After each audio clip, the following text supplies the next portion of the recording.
Welcome to Happy Times and Places, a Doctor Who positive commentary podcast. This is an Omnibus edition, appropriate given the choice of story that we've lopped off the credits of each instalment of this podcast, in which I have to guess my guests' favourite things about their chosen adventure.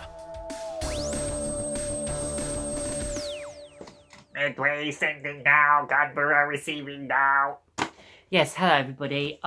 Toby, hi. I am Jaye Butler Moore, and I'm a local government minion in my working life, and a songwriter, and I'm on YouTube and SoundCloud and stuff, and I'm in a band called Dirge.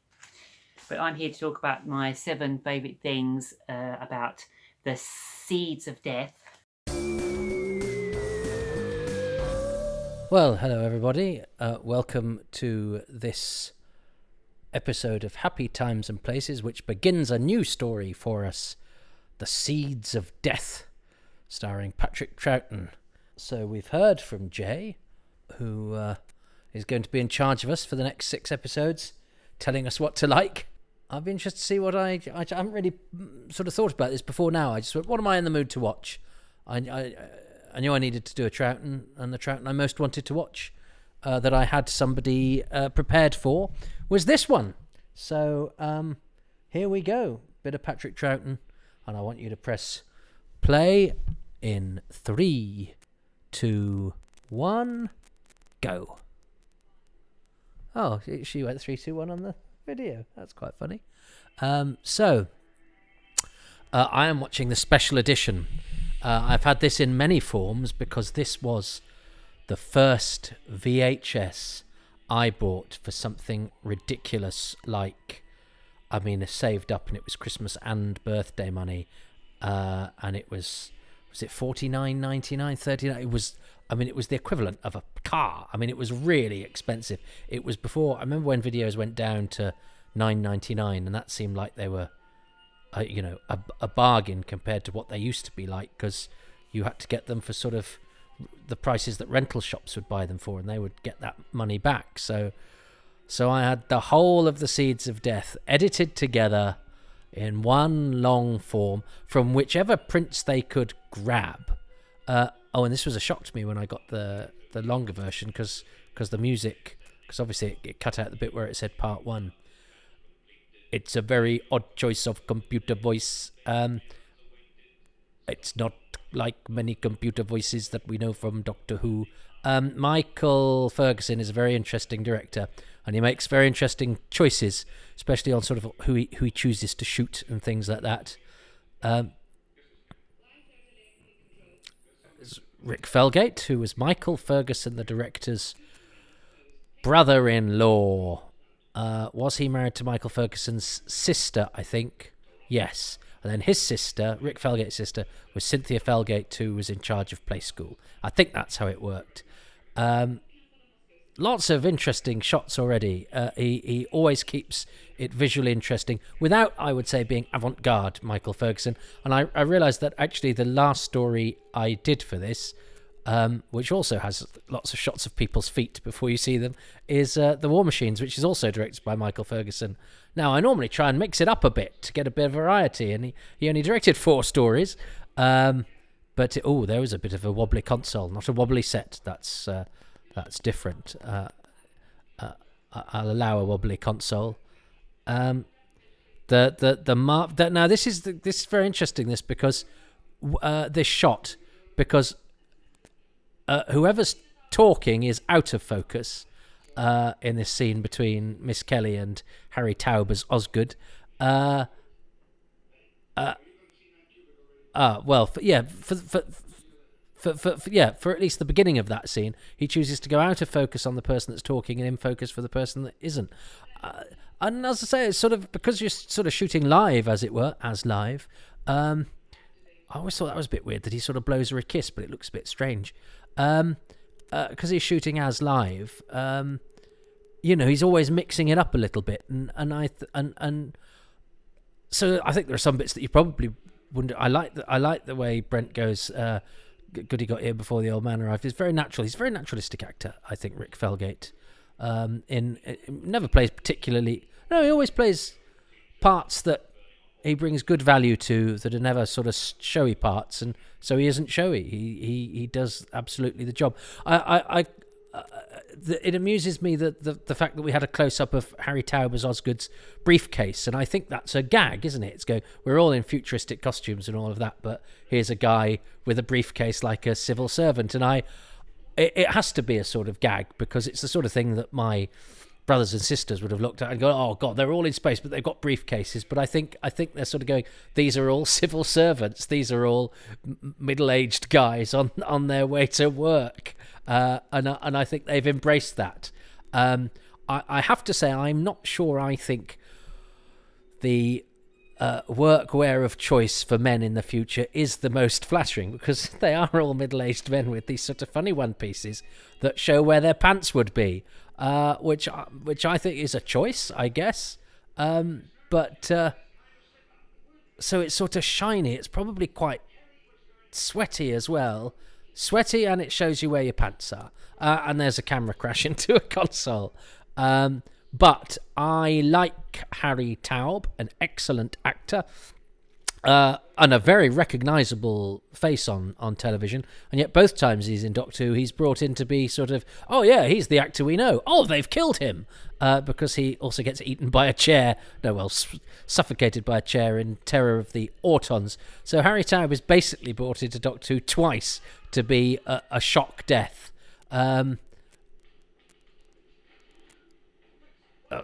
Christopher Cole, who, as I record this, has just passed away. I love Christopher Cole, who is Phipps and also Stubbs in The Mutants. Martin Court there, who'd been in The Keys of Marinus. Don't do anything. Now, Harvey, we never hear about again. I wonder if Harvey is... No, Harvey must be in the script. But I wondered if Michael Ferguson had chucked him in to have a stunt, because it's Alan Chuns, of course, brilliant stuntman who dies by hurling himself over the console. But later on, when Fewsham has to lie about what's happened to everybody, he goes, Osgood just went out and Locke was killed by Osgood. Nobody goes, and Harvey? What happened to him? Harvey is basically just on the missing persons list in the future. Nobody ever knows what happened to Harvey, and nobody actually asks or cares. Poor old Harvey.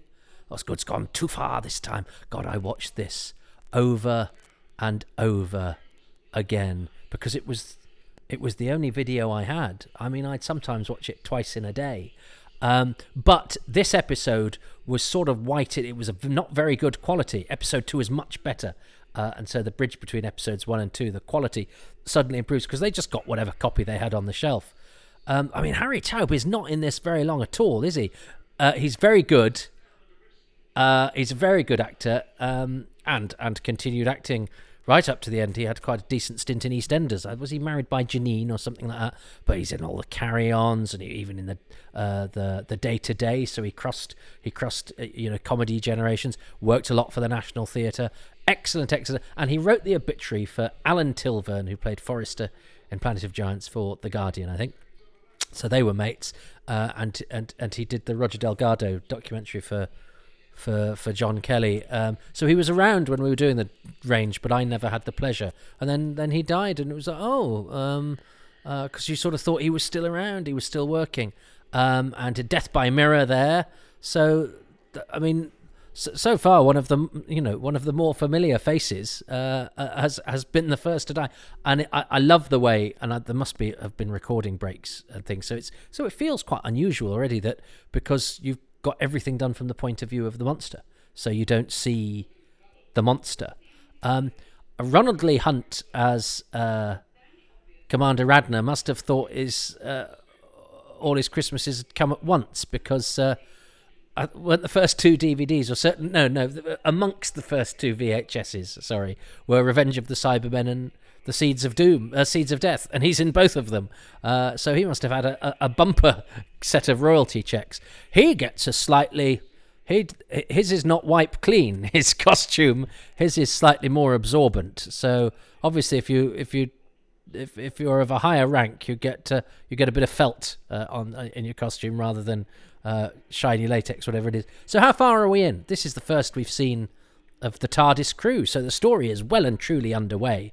I like the starting of the shot of the TARDIS console. It's always a sign of a good good piece of design if you can start with a close up of it. I love Zoe's costume from the Crotons.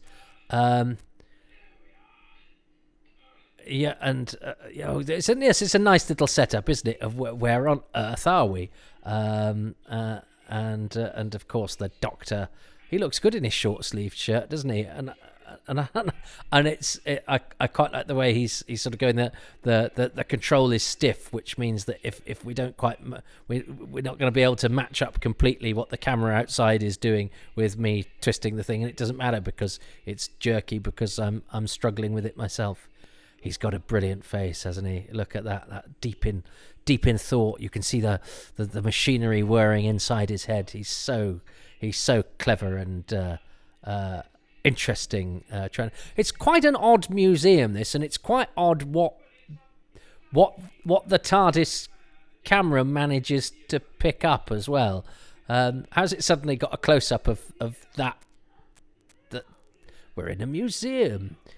The space, but not the space museum. Look, yeah. What I mean, hang on. What's the camera on now? Are those pictures in the space museum, or has Eldred got a Spitfire next to a hot air balloon? It's never quite explained. But I love the way these three look on camera, and they look as a gang. Wait for me. I love the way he trots out. Look at that. He's brilliant. And they must be going from... It's recording, but I wonder, because with him putting the coat on, it, you feel like you're going from the inside to the outside. That's very, very clever. So yeah, there's Gagarin. I mean, presumably it's just Gagarin's because they haven't got a stuffed Yuri Gagarin in the museum. But where's the Spitfire and the hot air balloon? Who knows? Maybe it was the TARDIS's psychic circuits picking up what was in the museum's archives or something. And this is very handy to let us know that this story is about T-Mat,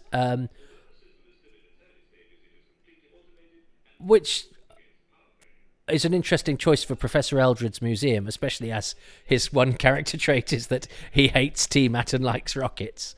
But again, that's a lovely, where are they? And the guy's pulled a gun on them. Oh, Terry Scully as Fusham. What a difficult task he has to pull off, because he's very weedy and he will do anything to stay alive.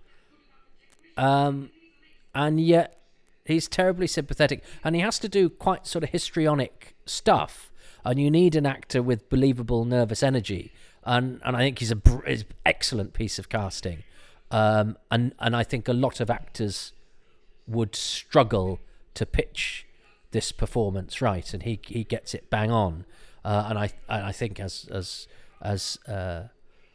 history tells us that there was a sort of nervous quality about dear old Terry Scully. He had a nervous breakdown when he's playing Vic Thatcher in Survivors, and didn't work for a bit, and was replaced in Survivors because he couldn't carry on filming, and so obviously he was channeling a lot of his own twitchy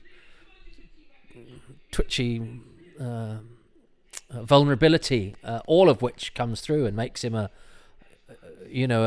likable and vulnerable performer, but of course at what cost? What we get, obviously, all down the line is an excellent performance. That's what we get out of it, so we must be grateful, because look, and the camera can stay on him while all this is happening, because normally in a scene like this you'd be on the monster talking, but we can't see the monster yet, but it trusts the actor, and it's quite right to, because he's great.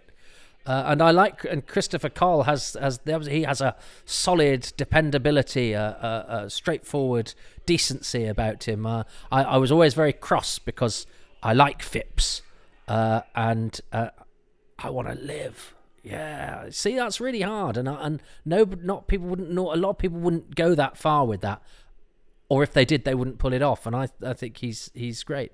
He loves this set, Michael Ferguson. Look at that. I go, right, Louise, the lovely Louise Peo, stand behind that perspex and be out of focus again, because there's a lot of setting up in this episode, and I'm going to make it look really interesting.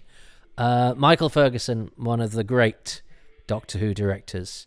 Look at the depth of field there, or whatever you call it. A man far away and somebody up close. I like I like the way that he's positioning his actors here. Even though, I mean, poor old Ronald. I suspect Ronald D. Hunt probably turned up in a tweed jacket and a cravat. Do you know what I mean? And probably was very dignified and probably had a cigarette and going, so what am I wearing, darling? They go, this sort of rather shabby one piece.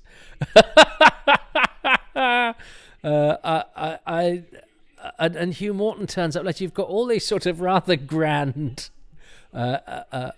respectable, very British fellows. At least Philip Ray as Eldred gets a plastic tank top. It's not a tank top, is it? What are they called, those short sleeve body warmers? That he looks like he sort of looks a bit like he skinned an ice warrior, doesn't he? But I saw somebody in the crew. I saw a bit of shadow there behind Jamie. Interesting. Why have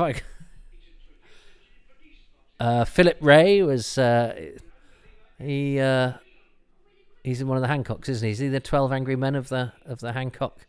I remember once being phoned up when they were doing this DVD, actually, and it was Steve Broster who was making the new making of. And he said, Toby, I'm interviewing Wendy Padbury, and we can't remember the name of the guy who played Professor Eldred. And I went, Philip Ray? And I went, right, thank you very much, bye. I mean, thank God for the internet. I mean, they had the internet then, so I don't know why they phoned me. Maybe they had a bad internet signal, but they could get a phone, so they sent out they put up the anorak signal or whatever. But anyway, I was happy to help. I was as somebody that watched Doctor Who from afar in the countryside in the middle of nowhere, the idea that I might even have an imprint. So I don't think I'm on my ex-wife narrates that documentary actually,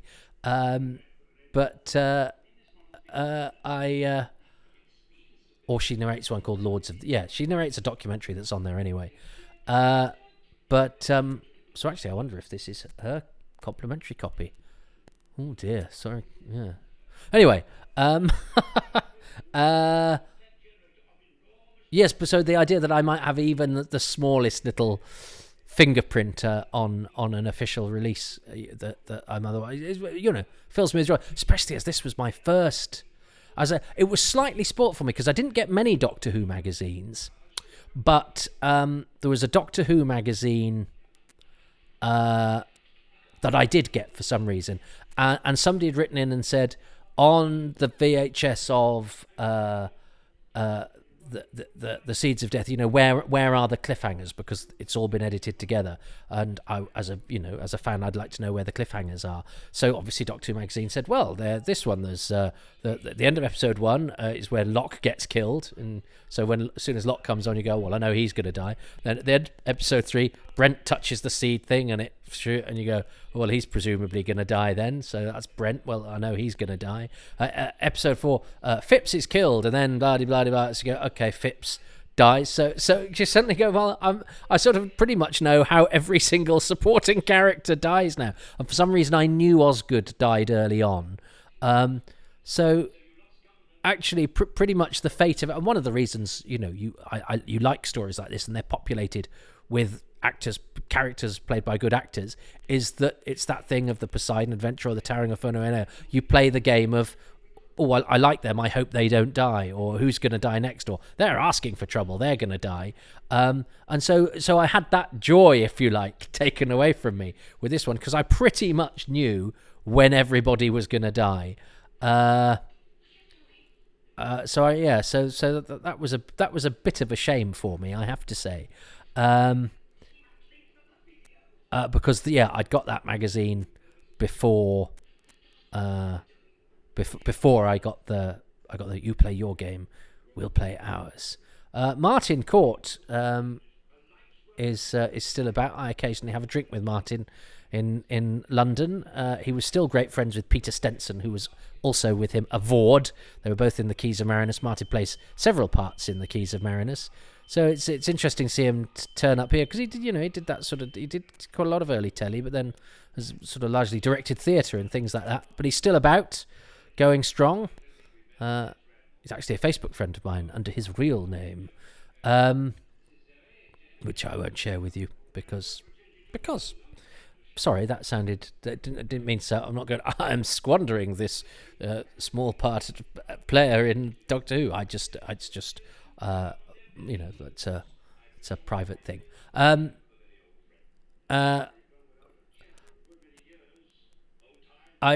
Poor old Louise Payer has to spend the whole thing sort of looking rather superior. She was Australian. She was and quite a sort of. I did a thing with her. I thought I'd never get the chance to meet her, and I actually did. I did a commentary with her for Phantom Films, and it was a joy for me, because I rather like Miss Kelly. She's good fun, and because she was Australia based, I thought, I'm never going to get the chance. And she sort of intimated she would do a Who's round, and I emailed her, and I never heard back, and I think it's because she got a bit poorly, and then she was better, or something had happened in her personal life. So anyway, but I don't. If somebody doesn't reply, I don't then badger them. But then a couple of years later, I had the opportunity, and I'm sure she used the phrase "dog's balls" about something, which tells you all you need to know about how perhaps different Louise Payer was from the very proper Miss Kelly, and she's very British, isn't she? But she was quite Australian. Sorry, Australian listeners, but I consider using the phrase "dog's balls" to be quite Australian. I don't know why.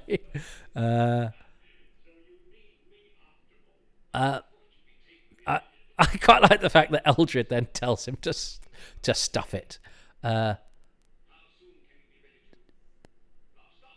Yeah.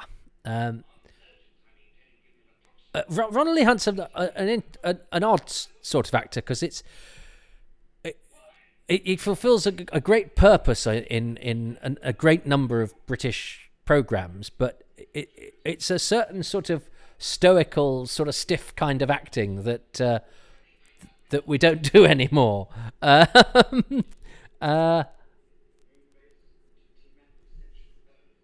But he absolutely looks the part.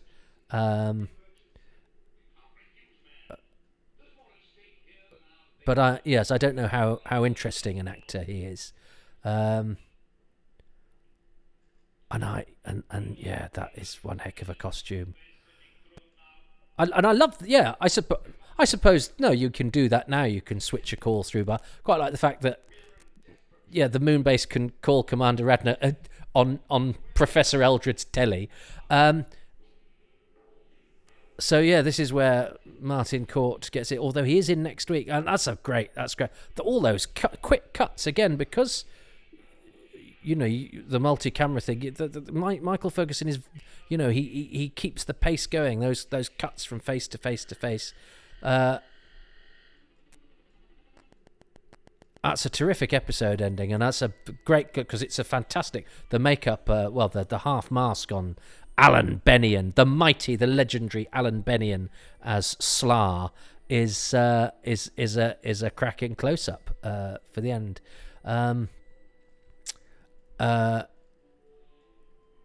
And it's a reveal that the Ice Warriors are back, of course, which Steve Peters, it took us ages to discover what happened to him, and he found out very recently. And I'll tell you about that next week, guys. Hold your horses. Michael Ferguson. Yeah, because if you want to know trivial facts about people in Doctor Who play small roles. I'm your man. Can you wire a plug, Toby? No, I can't. And I mean, to be honest, you don't even need to phone me to ask me who Professor Eldred was anymore, because you can just look on IMDb. They could have done then, as I say, perhaps they had a bad signal. But technology has moved on since. I don't think there were iPhones in those days. Or maybe there were. Right. So what has my special guest, who I largely know from being very sensible on the internet, and Jay is going to tell me about episode 1. Oh, I've got to choose my favourite thing. Oh, what's my favourite thing about episode 1? Well, I can see Michael Ferguson's name. I've pressed pause. Am I going to say Michael Ferguson? Get him out of the way? Because he's gonna feature at some point, because he is such a good director.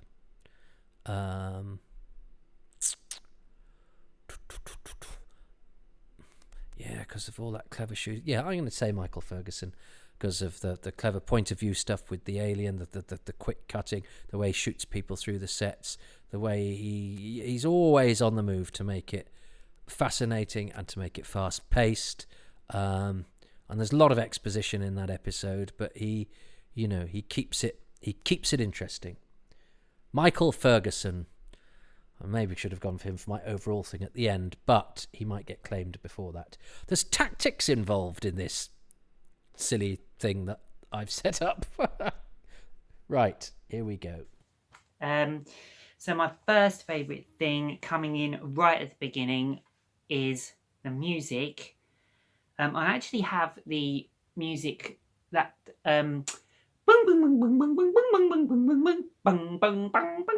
music that's right at the beginning as my ringtone. So I've kind of broken that for myself, because whenever I watch this DVD, I always think my phone's ringing as soon as it starts. So yeah, there's that music, and there's also the kind of jaunty sort of music when there's chases and stuff. So yeah, that's my first favourite thing. The music is great. I mean, I've actually when I knew I was going to be when I decided this afternoon that I would probably do this one, and I'm building up to it because I'd actually got another Troughton planned, and I just thought, no, what am I in the mood for? And I thought about this, and then I did. I found myself going, bang, dong, dong, bang, dong, and doing it. It's a bit of a racket. I actually think the music. It's because it's a bit. There aren't many. The tunes sort of go all over the place. I'm not musical, so I can't describe what it is I'm trying to explain. But it is a kind of discordant racket that also has a slight sort of weird charm about it. It's slightly eccentric. It's a bit sort of Steptoe and Son in space. But anyway, so I'm charmed by it, and because obviously it's all pieces of music that are rattling around my head because I watched this story so many times. And interesting because it's not one I choose to watch much very often now, because I think I devoured it. It's like my brother liked Marmite, and then one day sat and ate a whole jar, threw up, and never had it again. I think so. It's not Marmite, The Seeds of Death, as in you either love it or loathe it, like Love and Monsters or something like that. It's Marmite that if you eat the whole thing a lot, you eventually don't need to eat it anymore. But I enjoyed that. That's a really good opening episode. That's a really strong. There's plenty of incident. They kill a famous actor. Ferguson keeps it rattling along. And we're introduced to the storyline, the invasion on the moon, but also the theme, which is don't put all your eggs into a travel mat booth, but also get over the rocket thing, mate. But there's that thing about new technology and Doctor Who's occasional, seeing as it's about travelling in space and time, the occasional story where it goes, yes, but we really should just do things with sticks and water because technology is terribly dangerous. You're making science fiction. I know, but science fiction has a habit of that, isn't it? Go look at all these wondrous future things that will kill you or be bad. But bad is not what The Seeds of Death is. That was fun. I enjoyed it. I'm going to watch episode 2 now. You are going to have to come back to this podcast next time. Fly me to the moon. Actually, don't. It's full of ice warriors because it's episode 2 of The Seeds of Death.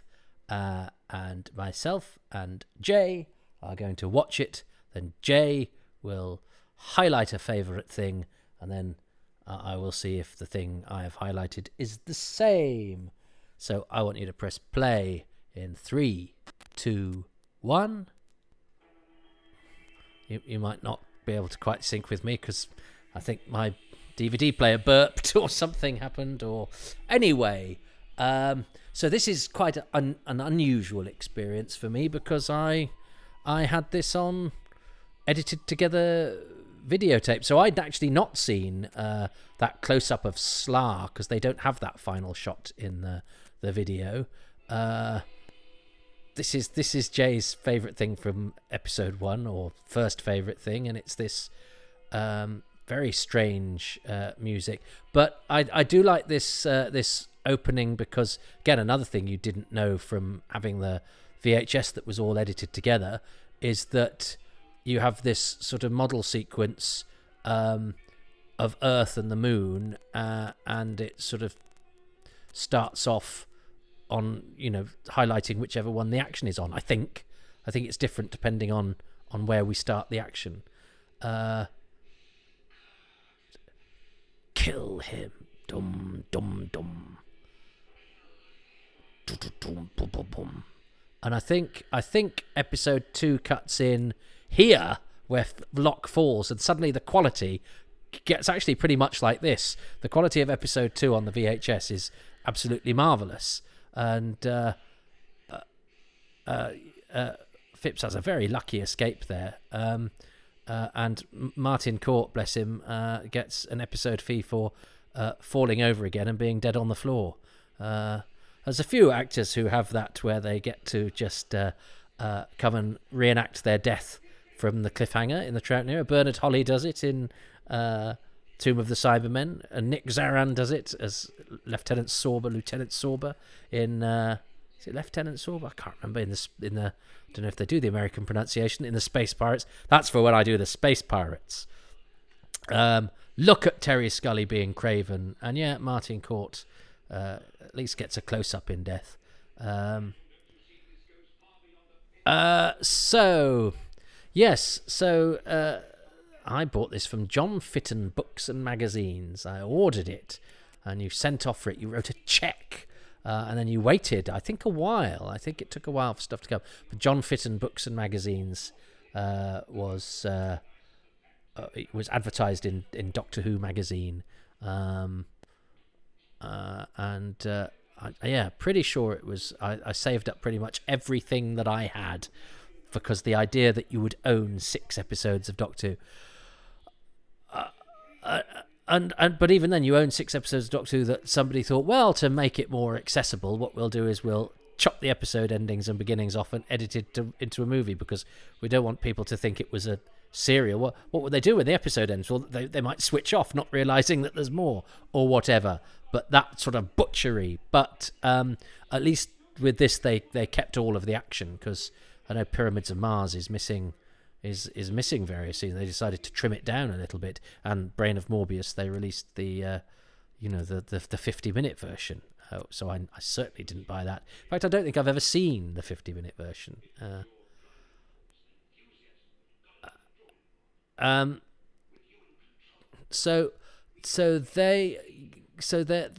They're now, we've got this subplot about, well, it's interesting about the rockets, and it's this kind of, don't don't trust new technology, go with the old stuff. Or it's useful to have a backup plan, which I think is not the most revolutionary of ideas. I think perhaps the government have been fairly short-sighted, going let's just put everything into TMAT. But when I did the intro to this, I said, let's go to the moon. Oh no, the ice warriors are there. This is essentially a bit like, this is the moon base with ice warriors, isn't it, essentially? And of course the ice warriors were not at this point a classic monster. They've only been there once, and they're called ice warriors because they're found in the ice. But it's a good job this wasn't their first story, otherwise presumably they'd be called moon warriors. Or if their first story is the Curse of Peladon, they'd be called nice warriors. And the monster of Peladon, they'd be called not nice anymore warriors.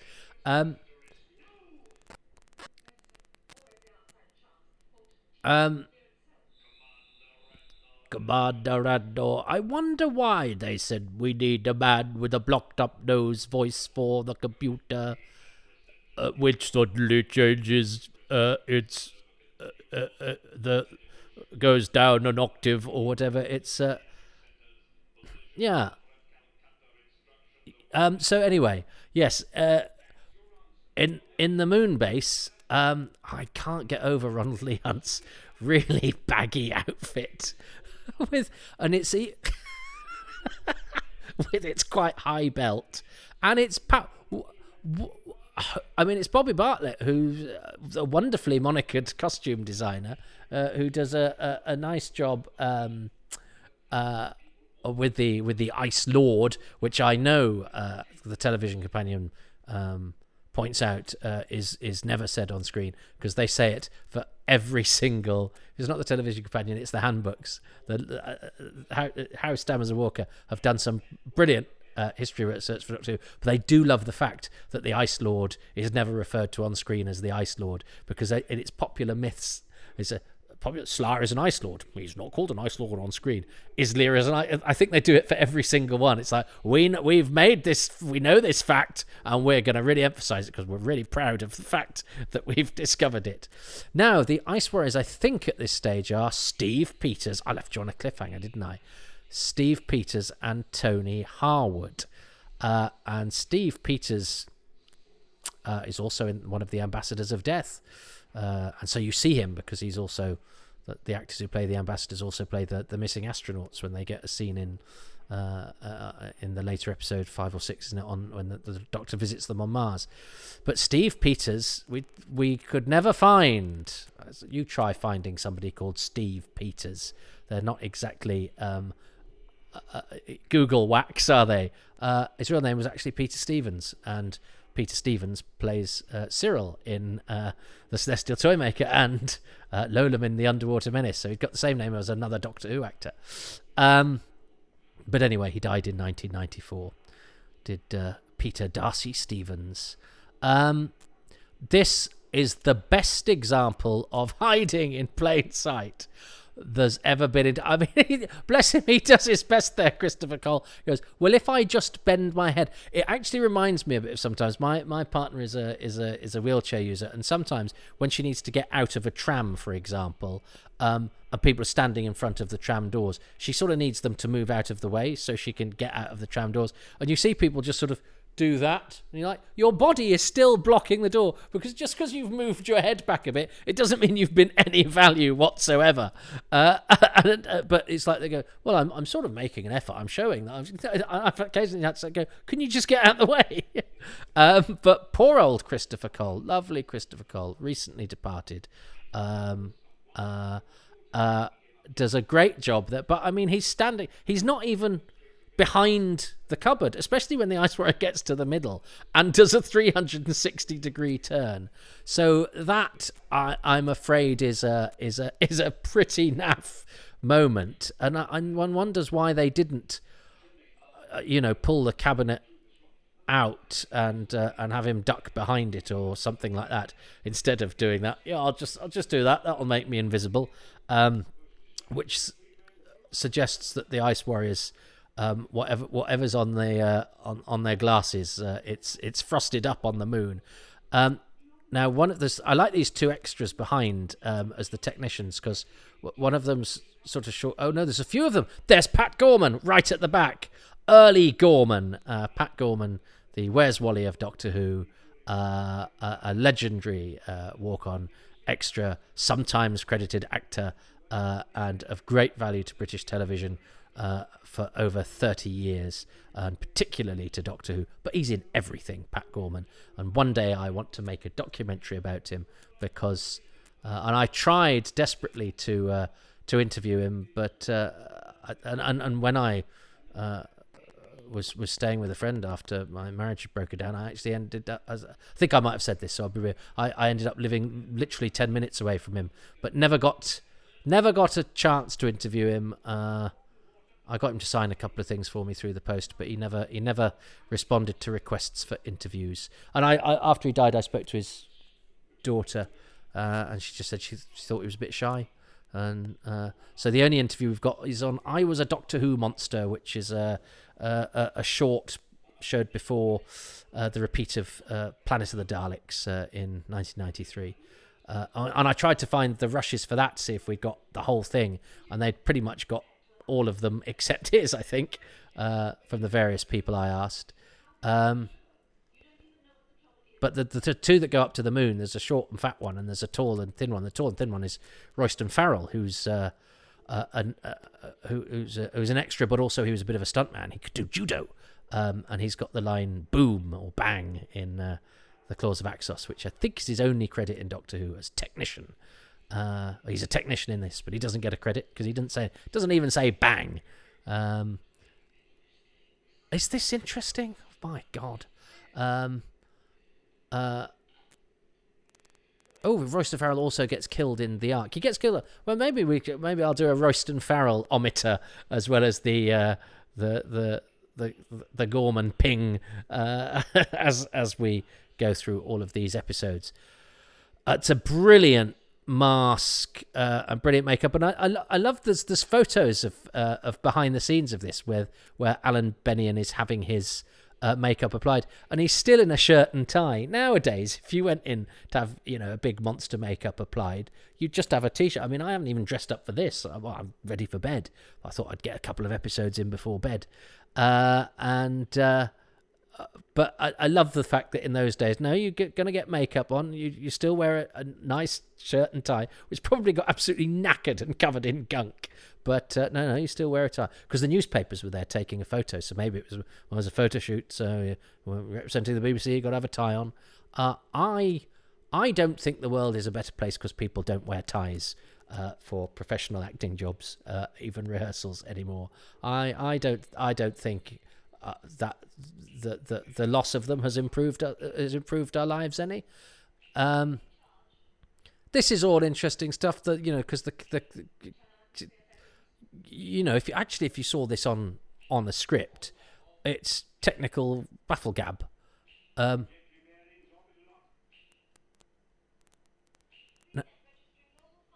Oh, that's right. Because I'm trying to listen out for a voice, because I know that Michael Wisher is a voice in an uncredited voice. There's Pat Gorman. Nice high shot.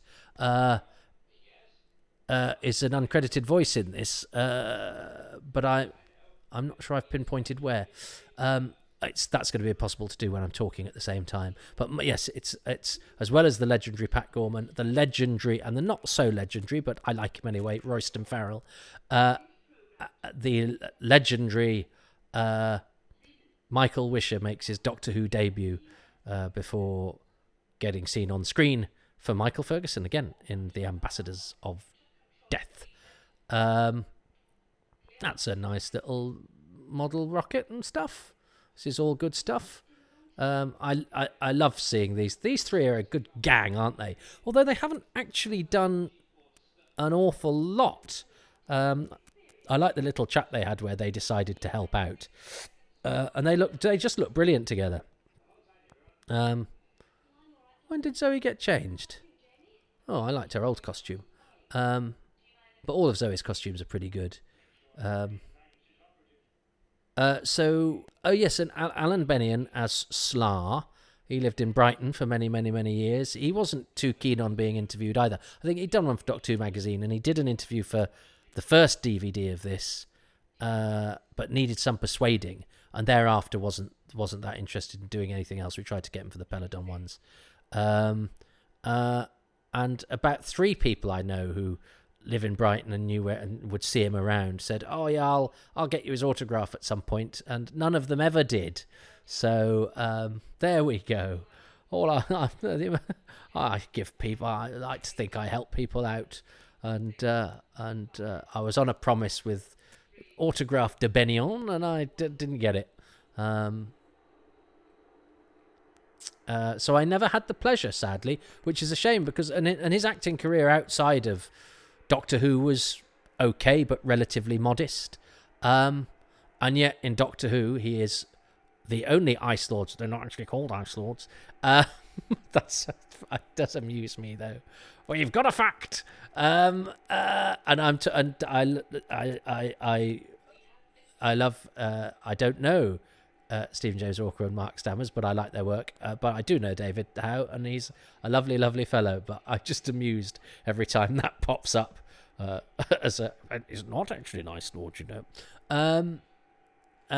But Ferguson even makes that the sort of rocket takeoffy stuff that on the script, you know, is technical jargon, actually quite interesting. It's the editing in this is quite choppy and funny though, and I think that's maybe because it's not all as continuous as it might have been, or it usually was. I might just be imagining that, but it does seem a slightly choppier program than some of the ones that have the more sort of continuous flow that we're used to, because he's mixing things up with model shots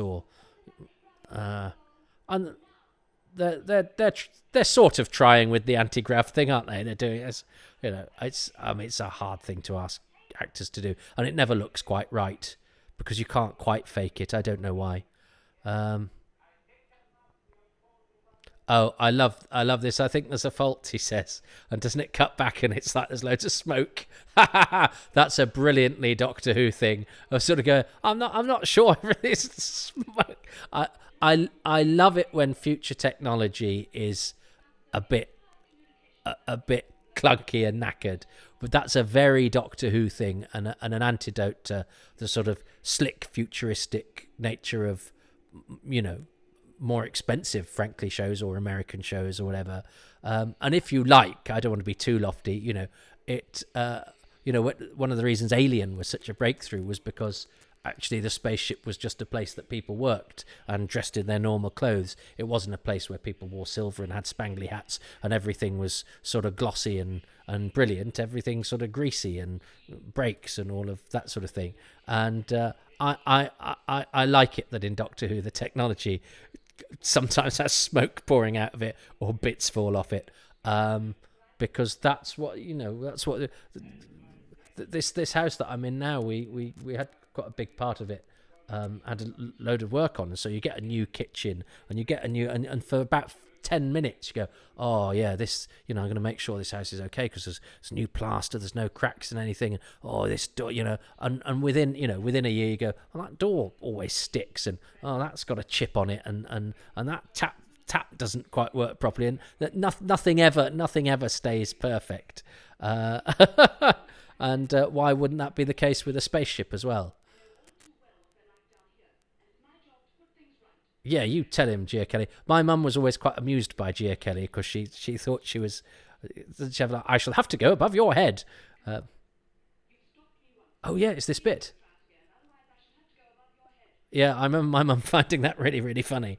Now my mum didn't necessarily sit and watch with me, but I would do a thing where I'd have Doctor Who in the video. And then if people came into the room, I heard them coming, I'd press play and I don't know what I imagine they do, but they walk in and go, my God, Toby, you're right. Doctor Who's amazing.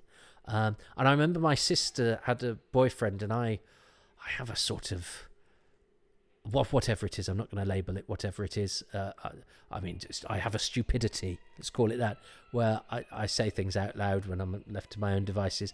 And I remember we were on holiday and I was sort of trundling along and I sort of went, "God!" I did the end of episode 1. I was sort of like, "God, kill him!" And my sister's boyfriend over me went, "What are you doing?" And I went, "Oh, I'm just doing an episode ending to a Doctor." And he was a bit of a hippie. He went, "Oh, that's cool, man. I like the fact that it excites your imagination so much." And so then when we got back, when he said, "Can you show me that bit?" And he went, "Yeah, that's, you did it, man. Yeah, that's what you did." And I sort of like the fact that, because I've got older brothers and sisters, they would have all they'd have all found that ridiculous, because it is pretty ridiculous. But he came at it from a different angle. It was just like, no, if that's your thing, that's your thing. Go for it. So. Right, Fewsham's story does not hold water, because he says Osgood killed Locke, whereas Locke, the first thing Locke says is Osgood is dead. So she's not Mrs. Columbo, Miss Kelly. And nobody gives a monkeys about Harvey, which is so yeah. The one on the higher level is Royston Farrell. He could do karate, or martial arts anyway. I don't know. Kung fu. I don't know. And I did a Who's Round with him. He wasn't really a member of Havoc, but he was a sort of stuntman extra. Look at that. That's a great shot. And you've got real depth to what's going on. And the other Ice Warrior, along with Steve Peters, is Tony Harwood, who IMDb killed off in 2005, and then somebody contacted me, and Tony Harwood is in loads. He was one of the original Ice Warriors as well. He's also the Ice Warrior in episode 10 of the War Games. He's in the Ambassadors of Death, but in a speaking part. He's also Yeti. And then somebody on Facebook got in touch and said, my great uncle was an actor in Doctor Who. His name was Tony Hargreaves, but I think he worked under a different name. Blah, blah, blah. And we worked out it was Tony Harwood. And so then lots of really helpful people. And I went, "Oh, that's really interesting." And he said, "I think he's still alive," and blah, blah, blah. And so then lots of helpful people went on and said, "Toby, I think you'll find that he died in 2005. I go, "That's because it says that on IMDb. And IMDb say that he's died because somebody called Anthony Harwood did die in 2005, and that was enough for whoever updated IMDb to go, because Tony and Harwood are really uncommon names, so it's likely to be him," which threw us all off the scent, because there was a time when I believed everything IMDb had to say. And actually, I've had cause to, I thought this year I'd renew my look for Tony Harwood, and I went back to my messages with that guy, and the last message I'd got for him was that Tony Harwood was alive and in a certain part of the country in 2015. And I think something must have happened to me, because I didn't really follow that up. And I know I messaged the guy a couple of times and never heard back from him. But I thought, well, I've got enough information. I've got the part of the country, and I've got the fact that his name was Tony Hargreaves. So with a couple of other, with Richard Bignell's help, we did a let's see if we can find him. And Richard found a picture, and I think this is the guy, and we emailed the business that Tony Hargreaves had, and he died in December last year, and so he was always hiding in plain sight.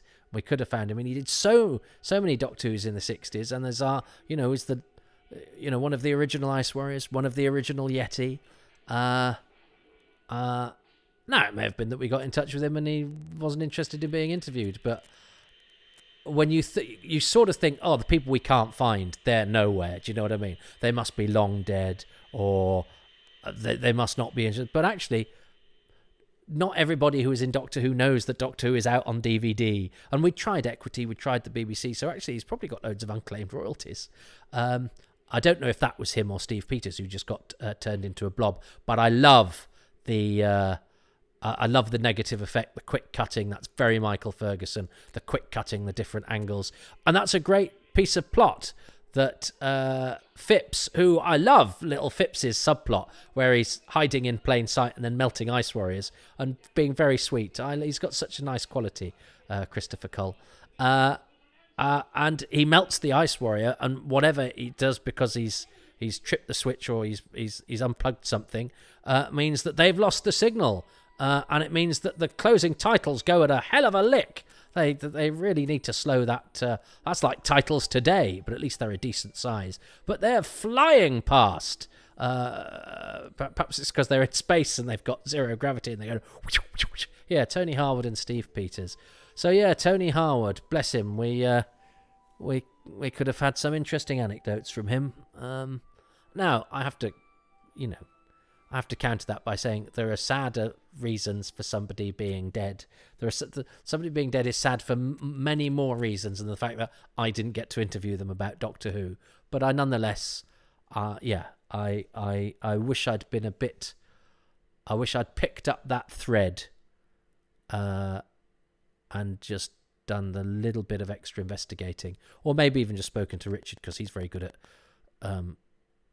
picking up leads that have gone a bit dry for me, which is actually what he did, because when we came to do it this time round, I told him what I knew, and very quickly he came back with all of that, and we got a message from Tony's son saying he died last year, and then did a little bit of extra research actually in December, so not that long ago, and you go, but again, I'm sure that's not what his family were thinking when he passed away. Oh, if only Dad had put his remembrances of Doctor Who on record. But there we go. That's my thing, and that's my preoccupation. So there we go. But interestingly, I'll save that. Interestingly, klaxon might not be interesting at all. What do I like about episode 2? I like... Well, I do like the Melty Ice Warrior. I mean, I'm still adoring Michael Ferguson's direction, which I think is probably the thing's strongest suit, really. I do like Terry Scully and Fewsham's little story. I like the knackered rocket. I think I like little Phipps hiding in his room melting ice warriors, because I like Christopher Cole, and I like Phipps's little story that he has, and I get very upset later for reasons I will explain. Anyway, what's Jay going to choose? There's also my second favourite thing in episode 2 is, of course, Miss Kelly. You've got to love Miss Kelly. She's such a posh kind of genius. She's really clever and brave, and she's like, I suppose, a sign that the writers were introducing women who were sort of in charge of stuff and were clever and technical, although she is the only woman on planet Earth. So yeah, I love her in this episode, particularly when they're getting ready for the rocket launch and like the numbers are on her face. I mean, I don't know what countdown apparatus this is that actually projects numbers onto your face, but there you go. Yeah, I go for Miss Kelly. I think her costume also looks like it's the sort of hide of an ice warrior, in the same way that Eldred's looks like it's been sort of taken from the same sort of ridged mold. Miss Kelly does look like a sort of fetish armadillo, doesn't she? She looks like she looks like something that's been taken off a kinky armadillo gimp. But she rocks. She's got brilliant hair, and I like the way she tells Radner off, and pinched Englishness that so amused my mother. Yeah, okay. Well, it's 2-0 to Jay, so I think I'm probably going to lose this one, as I do pretty much every single one. But I'm having a good time. I'm surprised. I'm sort of surprised how little the TARDIS crew have sort of impacted the story so far. They're great, and I love them, and they look brilliant together. But it's interesting how the bulk of the action is sort of, you know, Fusham trying to save his own skin on the moon, and Radna, Miss Kelly, and Eldred arguing on Earth. I love the fact that Radna and Eldred spent most of it going, "Rockets, T-Mat, rockets, T-Mat." Anyway, I'm enjoying the Seeds of Death. Well, welcome everybody. It's time to T-Mat myself into your homes or into your ears as we watch episode 3 of this particular adventure, The Seeds of Death. So I want you to press play in 3, 2, 1. Let's see how we go. Now, I remember when this was... don't know what the sound was doing there. Never mind. I remember when I watched this, and I worked out, I'd broken it into episodes because of the handy Doctor Who magazine guide, but also because you could sort of tell, because, as I say, they'd grabbed whatever was on the shelf, so it you know, the quality suddenly jumped from, you know, crystal clear to, has somebody put gravy on the film? I can't remember what episode 3 was like. I think it was okay. But this was my favourite, and I already think I know what my favourite bit of this episode is going to be. And it's interesting because it doesn't have much to do with the plot. Let's see. Anyway, let's see how we go. So the TARDIS crew aren't using the TARDIS, and they're also not actually on the moon yet. They're not actually really in the thick of the adventure. But that's okay, because the rocket journey is quite important, because it underlines the theme of, you know, much with the Ice Warriors, about, you know, which talked about, you know, putting your faith in technology. This is about putting your faith in one particular sort of technology. And seeing as we pretty much now do everything online, I'm sort of reminded of that brilliant E.M. Forster short story, well, not short story, novelette, The Machine Stops, which is basically, would now be called The Internet Breaks, because it is all about what happens when a society have become totally reliant on a piece of technology, decadently so, you know, losing sight of their humanity, but being very efficient. You know, they're taught and they contact their friends and they do everything through the machine. You know, and then you have that great question: well, what happens when the machine stops? And it's brilliant. So if you've never done it, it's an excellent novelette, and it's probably the best out of the Unknown episode, directed by the mighty Philip Saville. It doesn't have any of these people in it. Gosh, this is so beautifully restored that you can sort of see the sweat on Christopher Cole's face here in this. In my favourite subplot of episode 2, Phipps. Slightly ducking behind a cupboard in order to outwit the Ice Warriors. What will he do this week? Put a cardboard box on his head, put his hands in front of his face. Eric Kent is the name of the squatter of the 2 technician extras. Don't know anything about him, but Royston Farrell, who's the other one I talked about last time. I was thinking about Miss Kelly's costume. It is a bit like an Ice Warrior. I think I mentioned this, but it's like she's a sort of fetish ankylosaurus, or she's come to a sex party as an Ice Warrior. Do you know what I mean? Because she's got the same sort of silhouette. Oh dear! So the little fat one's died, and Royster Farrell very slowly there going for his iron bar, and then shot quite horribly at close range. And I do like the mirror effect that they keep for the Ice Warriors for the whole of their run, and they keep Alan Bennion for the whole of their run. And oddly, we sort of think of Sonny Caldenez as the main Ice Warrior, but he's the last one to join the cast here. I think he joins the cast, if not this week, I think it's next week actually. But Steve Peters and Tony Harwood are your go-to Ice Warriors. Sonny Caldenez is killed first in the Ice Warriors as well. But when it comes to Curse of Peladon and Monster of Peladon, he's the guy who gets the call. But I think he's very much the junior Ice Warrior at the moment. Pat Gorman, you could see in the background there, the mighty Pat. Here's another mighty Pat. He sometimes looks quite tired, doesn't he? But it just adds to the sort of gravitas that he has. You get that's a face that's, seen worlds burn and danced a jig at the dawn on some, the birth of some planet. He's such a convincing and yet otherworldly figure. They're a great crew, actually, these three. There's a really nice rapport that they have, and Zoe could be really annoying, and I don't think she is, because she's sort of tempered by Troughton and by Jamie. It's a good dynamic.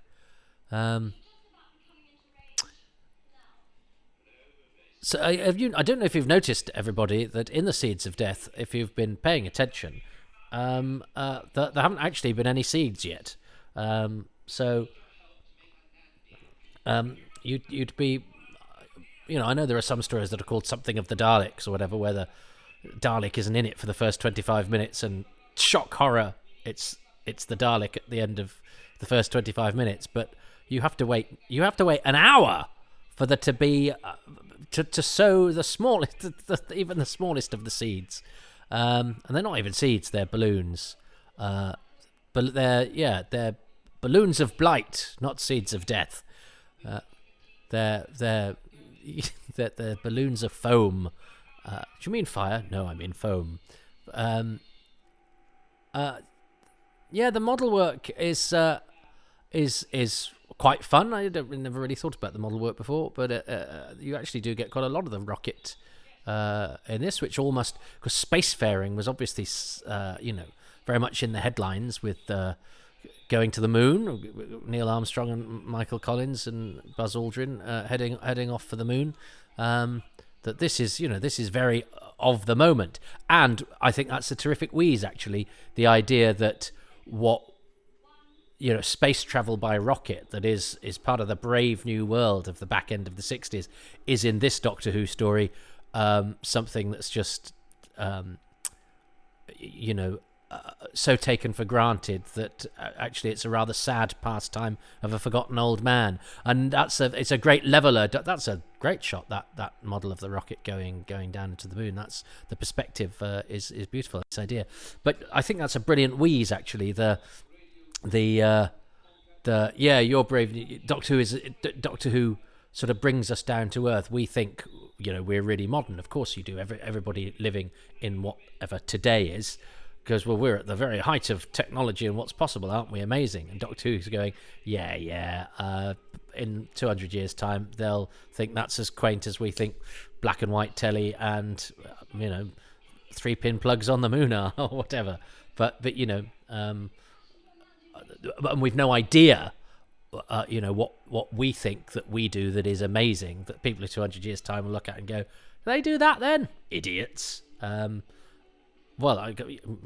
Just little things. I mean, God, I remember when you could smoke on the underground. I didn't, but I remember that fire because there was a school trip on the way there, and it was that fire. It took a fire to make people go, when people are underground and it takes quite a long time to get above ground. Should we not have sort of things combustible things there that produce smoke? Should we not allow those?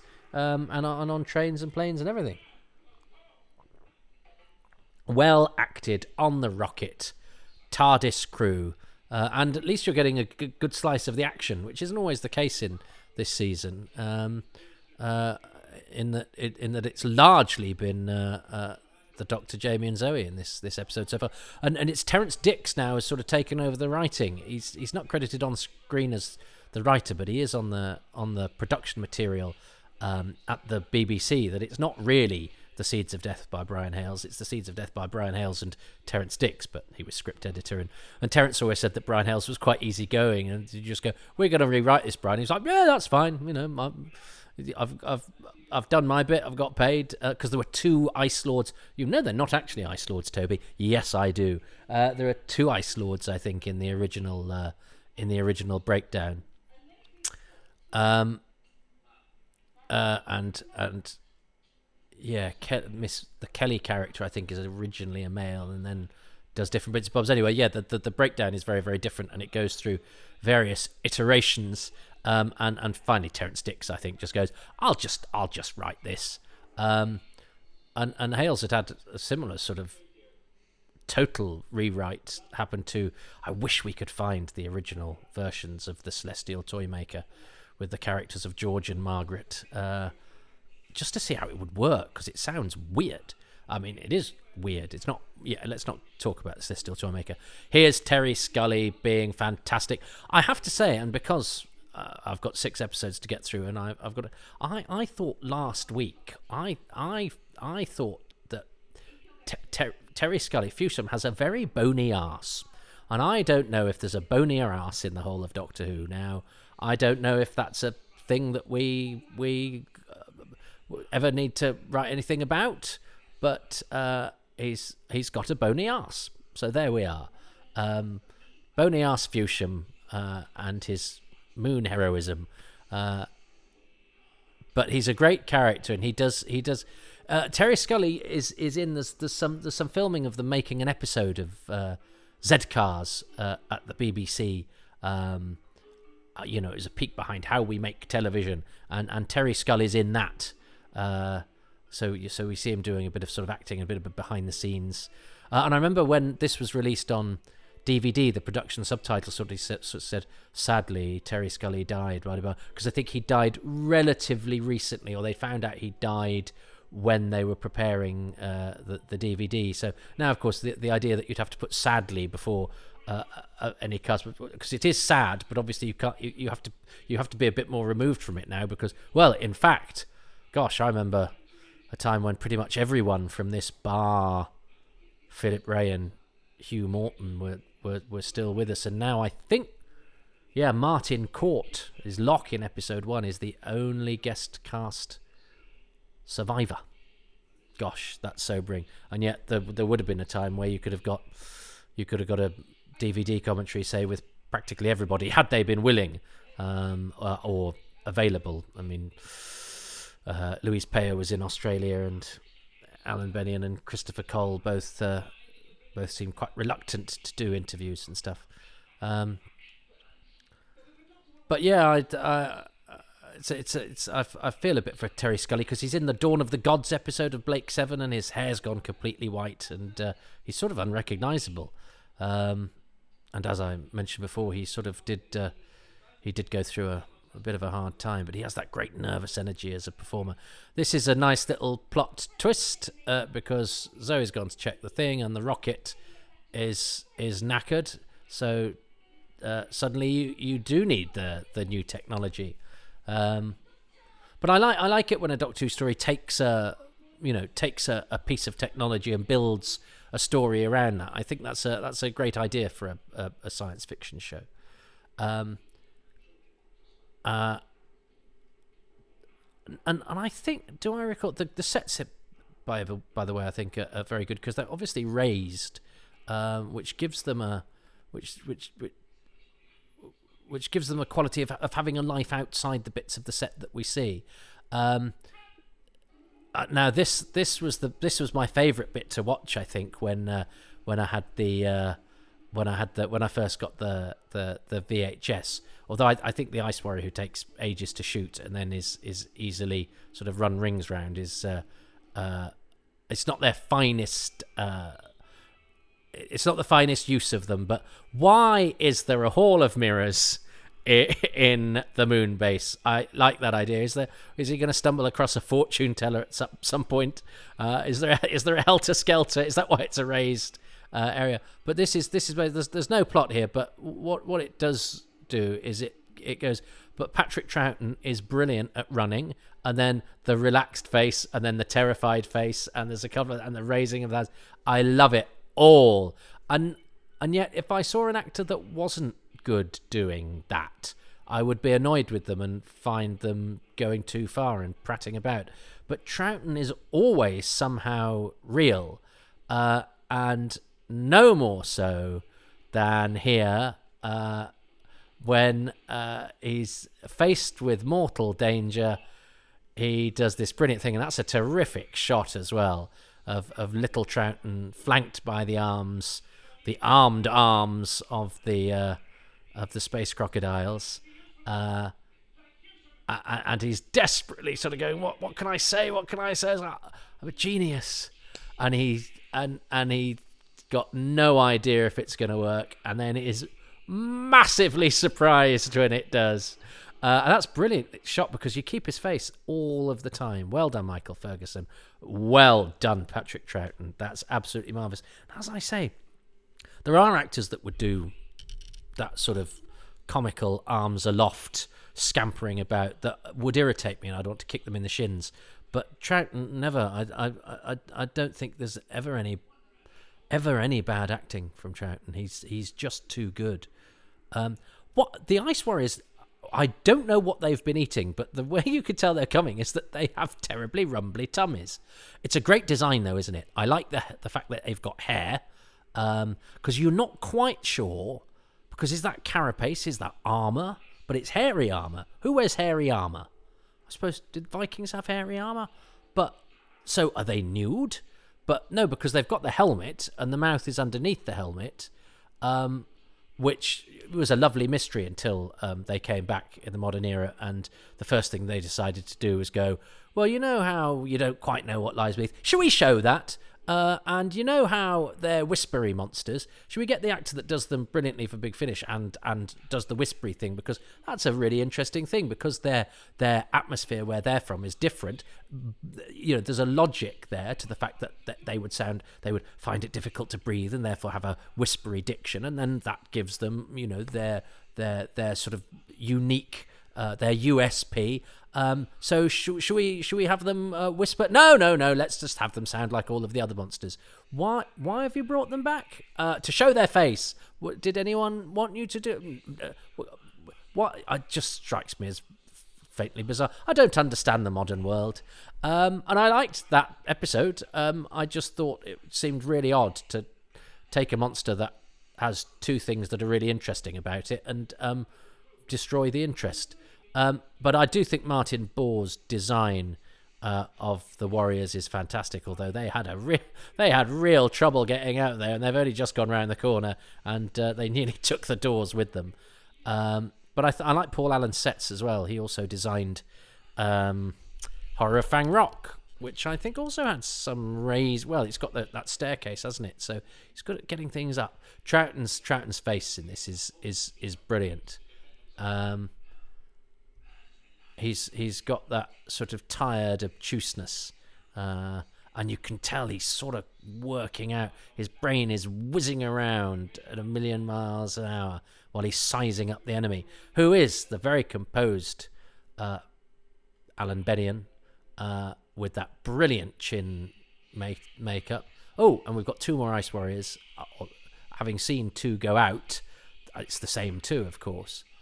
I always wondered why they didn't make them have mobile mouths, to go to the trouble of having that mouth fitting underneath, and the mouths do move, but all their lines are post-dubbed, so nobody really bothers moving their mouths properly, and it seems an odd thing to have gone to the effort to give them movable latex mouths, but they want to do the dubbing afterwards, I suppose, to get the hissy thing, because the lines are done in. If they're not done in post, they're played in. They're not said when the actor says them. And yeah, Fusham. Oh, so I remember watching this with my brothers and sisters. My brothers and sister, and I remember, you know, there were certain things I knew would get guffawed at because people laugh at old things. But I remember there's a scene coming up, isn't there, where the Ice Warrior comes in, and Phipps sort of points to a 3-pin plug on the floor, and they plug it in. My brothers and sister absolutely guffawed at that, and I was like, well, why is that funny? But to them, the idea that you'd have a plug in the future on the moon was somehow quaint and silly. It's weird. I mean, that wouldn't have occurred to me at all. Willing suspension of disbelief, isn't it? But it's quite odd, the things that the not we, to coin a phrase, pick up on to mock that the likes of us just happily see through. The likes of me, anyway. I know there are Doctor Who fans who like Doctor Who because they find it quaint and silly and laugh at things like that, and that's absolutely fine as well. And there are some people who probably go to parties dressed as Miss Kelly, the T-Mac gimp.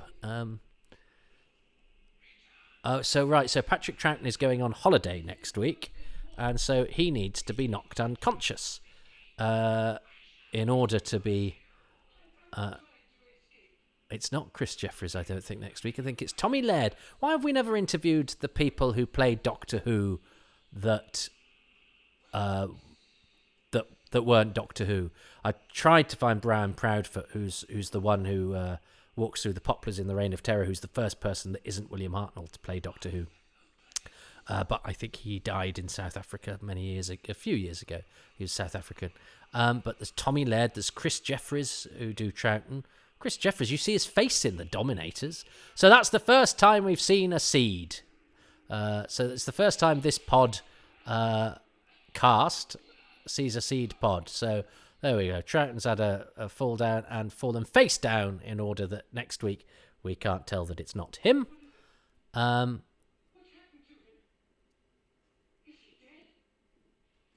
Oh dear. Poor old Fusham has a lot on his conscience. That's a nice zoom there. There's actually the camera flies about. Good old Michael Ferguson keeping it busy. Oh, I hadn't realised. I'd forgotten quite how ungainly the Ice Warriors are. Shame, I don't care. They're a cracking design. James then going to bend a big iron bar. Or why don't they all just hide behind a cupboard? The Ice Warrior. Yeah, well done, the Ice Warrior, for seeing Zoe in the doorway when he didn't see Phipps when he was staring straight at him. This is the bit where the plug comes. I think this is really exciting. Say, oh look, it's a multi-plug. Ha ha ha. I really hope viewers in the future, I'll be long dead by the time whenever this year comes into being, watch and go, do you know what, Doctor Who is so good because I'm watching this on the moon base, and it correctly predicted that on the moon base we would still be using 3-pin plugs, because as anybody knows, we went through the wireless period of the early 21st century, and it was found to melt people's brains and kill beavers. So we had to go back to the 3-pin plug thing.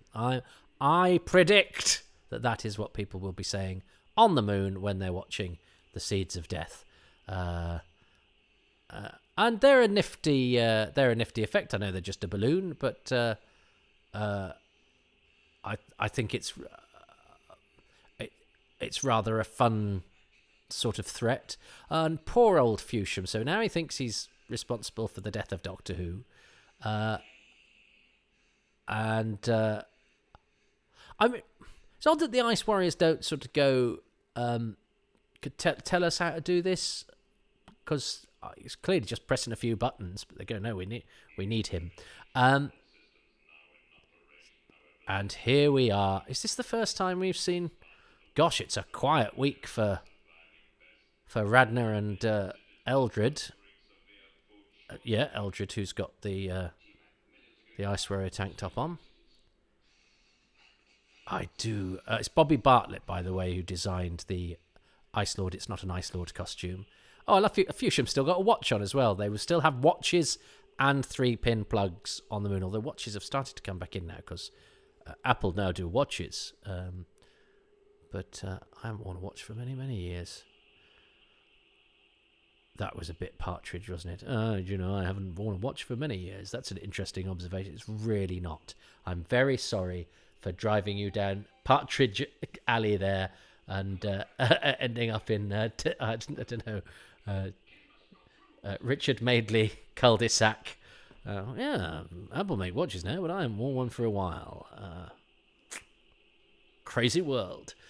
So I think this is a great episode ending, which you didn't actually get in the video version. We didn't get this big bit where the thing fills the screen, which I think is rather lovely. In the VHS version, he touches it, it goes, "It's alive," and then it really changes into really bad quality, where the episode looks like it's made of porridge, and it blows up and kills.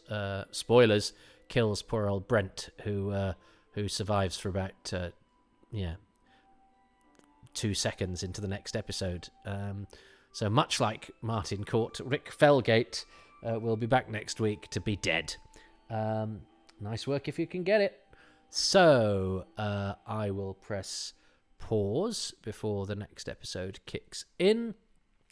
Well, my favourite thing is the chase. In that episode is the chase through, although it's ridiculous. Once again, why has a moon base got a hall of mirrors? I assume we missed the scenes where he was hiding behind the coconut shy. Because if there'd been a coconut shy, he'd have just been able to stick his head behind the coconut. They wouldn't have seen him. But it's the chase that culminates with that brilliant line, "You can't kill me, I'm a genius," which is a good line, and it's fun. It ascends to another level because of the way it is shot by Michael Ferguson so cleverly, but also but it's shot cleverly because it makes sure it favours our brilliant leading man, whose face is always nearly obscured, but just stays there. So we follow that performance right through, of the desperation, the inventiveness, that final gambit, and then the complete sort of shock that it's actually worked, which all flicks across Patrick Troughton's brilliant face. So that is my favourite bit. So episode 3, my favourite thing is that brilliant chase with Patrick Troughton running around doing all that kind of Patrick Troughton jumping stuff and looking horrified, kind of running around with the mirrors behind him. It's just so clever. They've made this kind of whole world out of the moon base. I absolutely love it. And then obviously at the end of that sequence, when they do catch up with him, and there's the 2 ice warriors framed there, and that's so iconic when he sort of says that stuff about, "You've no orders to kill me. Your leader will want to speak to me. I'm a genius." It's so brilliant. I absolutely love that whole sequence of that chase. Yes. So hang on, 3 episodes in, I'm only 2-1 down. So there's a chance to claw this back and even go for victory, which has yet to happen.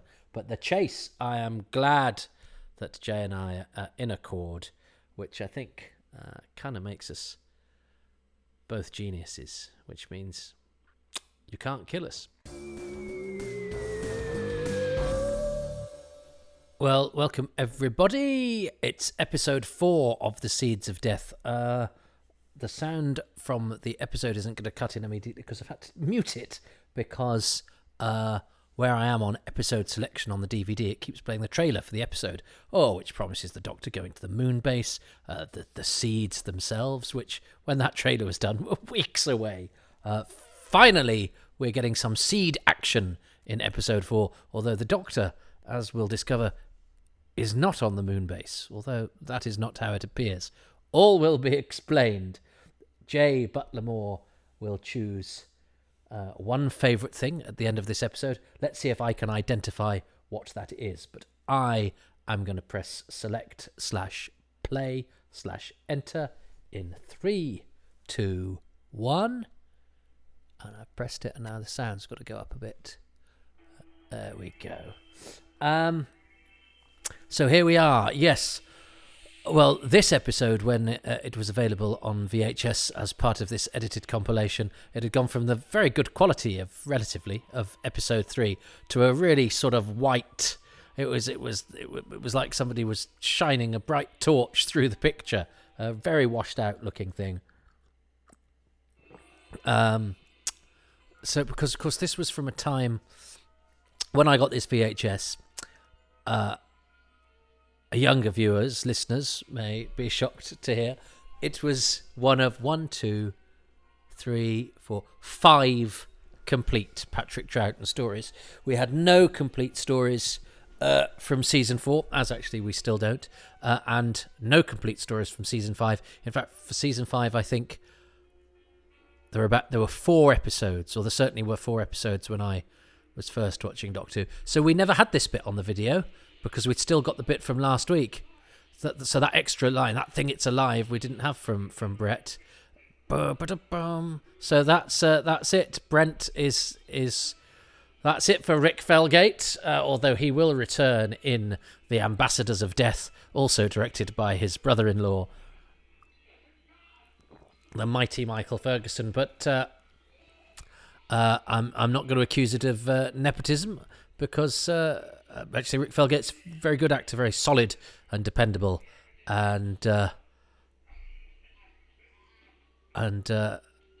now, unfortunately, as far as the Seeds of Death is concerned, solid, dependable, and dead. Although he's moving a little bit there.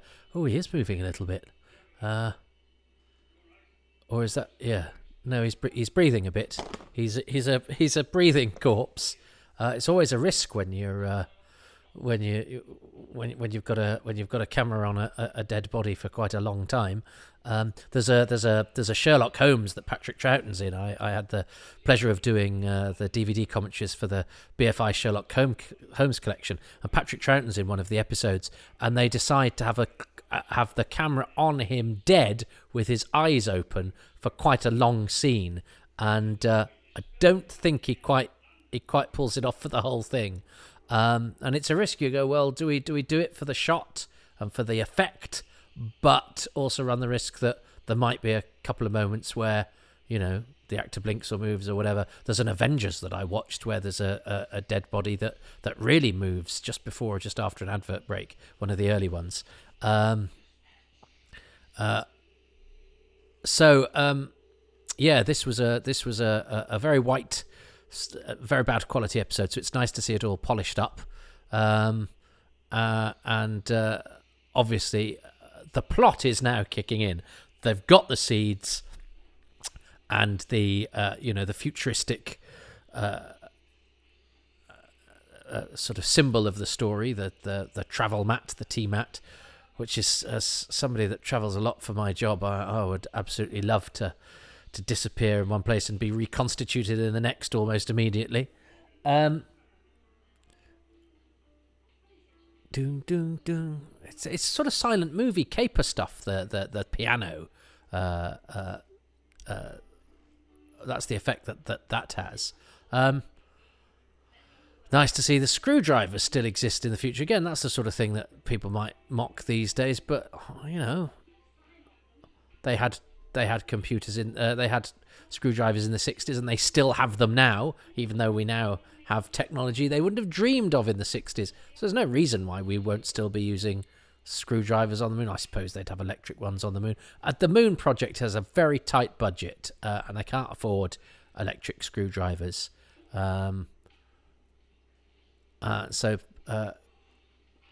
Phipps and Jamie. Poor old Phipps spends a lot of time in the vent. It must have been hard on his knees, although these are very big ventilation tunnels, aren't they? Yeah, let's build ventilation tunnels that are big enough to take a man standing up, but then not have a hatch that a man can actually get through, because they have to go back for Zoe, don't they? That's a lovely shot through the grill, which goes right through and can see the seed, and then has the effect of the seed disappearing. That's a shot of great skill.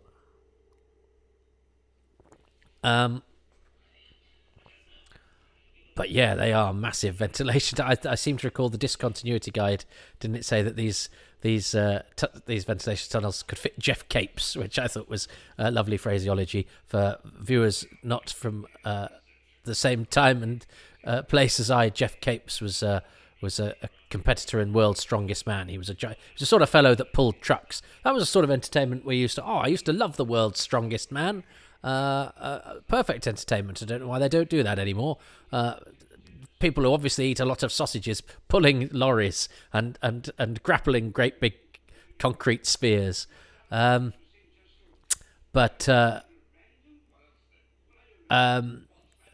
it is a true observation. Now they spend a lot of time, don't they, working out why they've gone to where they go, isn't it? Do they all go to cold places because it's too cold for it to rain? Is that right? They died of oxygen starvation. So, and again, that's just a nice little bit of mystery to go, oh, there's obviously something up with these things that kill in a way that things don't normally kill. Science of it doesn't really matter, does it? It's but also, but because I've I've got a feeling that Eldred had said, didn't he? Said turn on the air conditioning or whatever, and then not long after he goes, air that is now been sent out to London, and it was like, well, that was your idea, mate. You know, he sort of said, yeah, get rid of the smoke, and then at the end of the scene, it's quite an accusatory way in which he says, we've sent that smoke into the air of London. Yeah, under your instructions, Professor Rocket Man. There we go. Oh, poor old Fuchsia. He's looking increasingly wretched, isn't he? I was slightly worried approaching this episode because six-parters. What will I find to say? But this was the only existing Troughton six-parter. Of course, we now have Enemy of the World, most of the Web of Fear. And there's the Doctor unconscious on the floor, and it is not Patrick Troughton. It wasn't so apparent in the sort of edited together version, although I've already alluded to the changes in quality, but it just seemed like the Doctor was unconscious for a bit. Not that he was having a whole week off. I love Slar's face makeup and costume. Really good. Yeah, is it Tommy Laird? I think it is, or is it Chris Jeffries? It's one of the non-Patrick Troughton. Well, of course not Patrick Troughton, but Chris Jeffries I know doubles for him in The Dominators. I think it'd be worth finding these guys. I've never managed to find either of them, but it would be fun to talk to somebody who played the Doctor for a bit. Perhaps that's an idea for a document. That's an idea for a documentary. You heard it here first. Who are these? Who are these other Doctors? Finding out about Brian Proudfoot and Edmund Warwick and right. I'm off to pitch that after this. Well, there have been stranger places for documentaries to be pitched. But looking for the Doctor, and finding out, I would hope one of them might be still alive. Brian Proudfoot, who doubled for Hartnell in The Reign of Terror, and is Tigellinus, the amusing cupbearer in The Romans, I've discovered is dead, sadly. As are Edmund Warwick, who doubled for Hartnell as well in Dalek Invasion of Earth. And I'm assuming Albert Ward, who did his hands. I don't know, because he's called Albert, so I think he must be really old. But that's not very good research. But Chris Jeffries and Tommy Laird, who doubled for Troughton, I know nothing about. I got my. Yeah. Anyway, I don't. I was going. Shall I confirm who it is? Because if I don't, I'll have to record something at the end of this so that I'm correct, and that involves another job. This is great because I love Terry Scully's performance here. Bless him, he's great. It's a real it's that kind of suppressed terror and the tiredness, and I have to say it was a pretty nifty manoeuvre for Phipps and Jamie to open the back of the T-Mac cupboard, spirit the Doctor away, and shut the thing again, without realising the Doctor isn't actually Patrick Troughton, with the Ice Warriors and Fusham there. But it just about works because you sort of don't see it. And so one of the Ice Warriors is going to go to Earth. Yes. For some film work. We haven't had an awful lot of film work. We certainly haven't had much exterior stuff. And it is good that these tunnels can take Jeff Capes, because they're now taking Jamie and the Doctor and Phipps. And Jamie's dragging the Doctor. That's it. The Doctor's going to get very bruised being dragged through those tunnels, which have those rivets in that sticking out that look really painful if you caught your side on one of them. Are we gonna go outside now to some of the? Oh no, it's just a long sequence of poor old Christopher Cole having to go through this very large tunnel system, which has obviously been designed with alien invasion subterfuge in mind. Yeah, look at those. I mean, we've got a bit of ventilation going on in this house, but I wouldn't want to get in there. And you'd hope for a few cobwebs and things as well. Oh, he tries at this is the bit that my brother. I learnt something. Here's an educational thing, because I love that heating control as well, because it's giant and it says hot ankle. My brother told me a thing. If you can get your head and your one shoulder through, you can actually get through.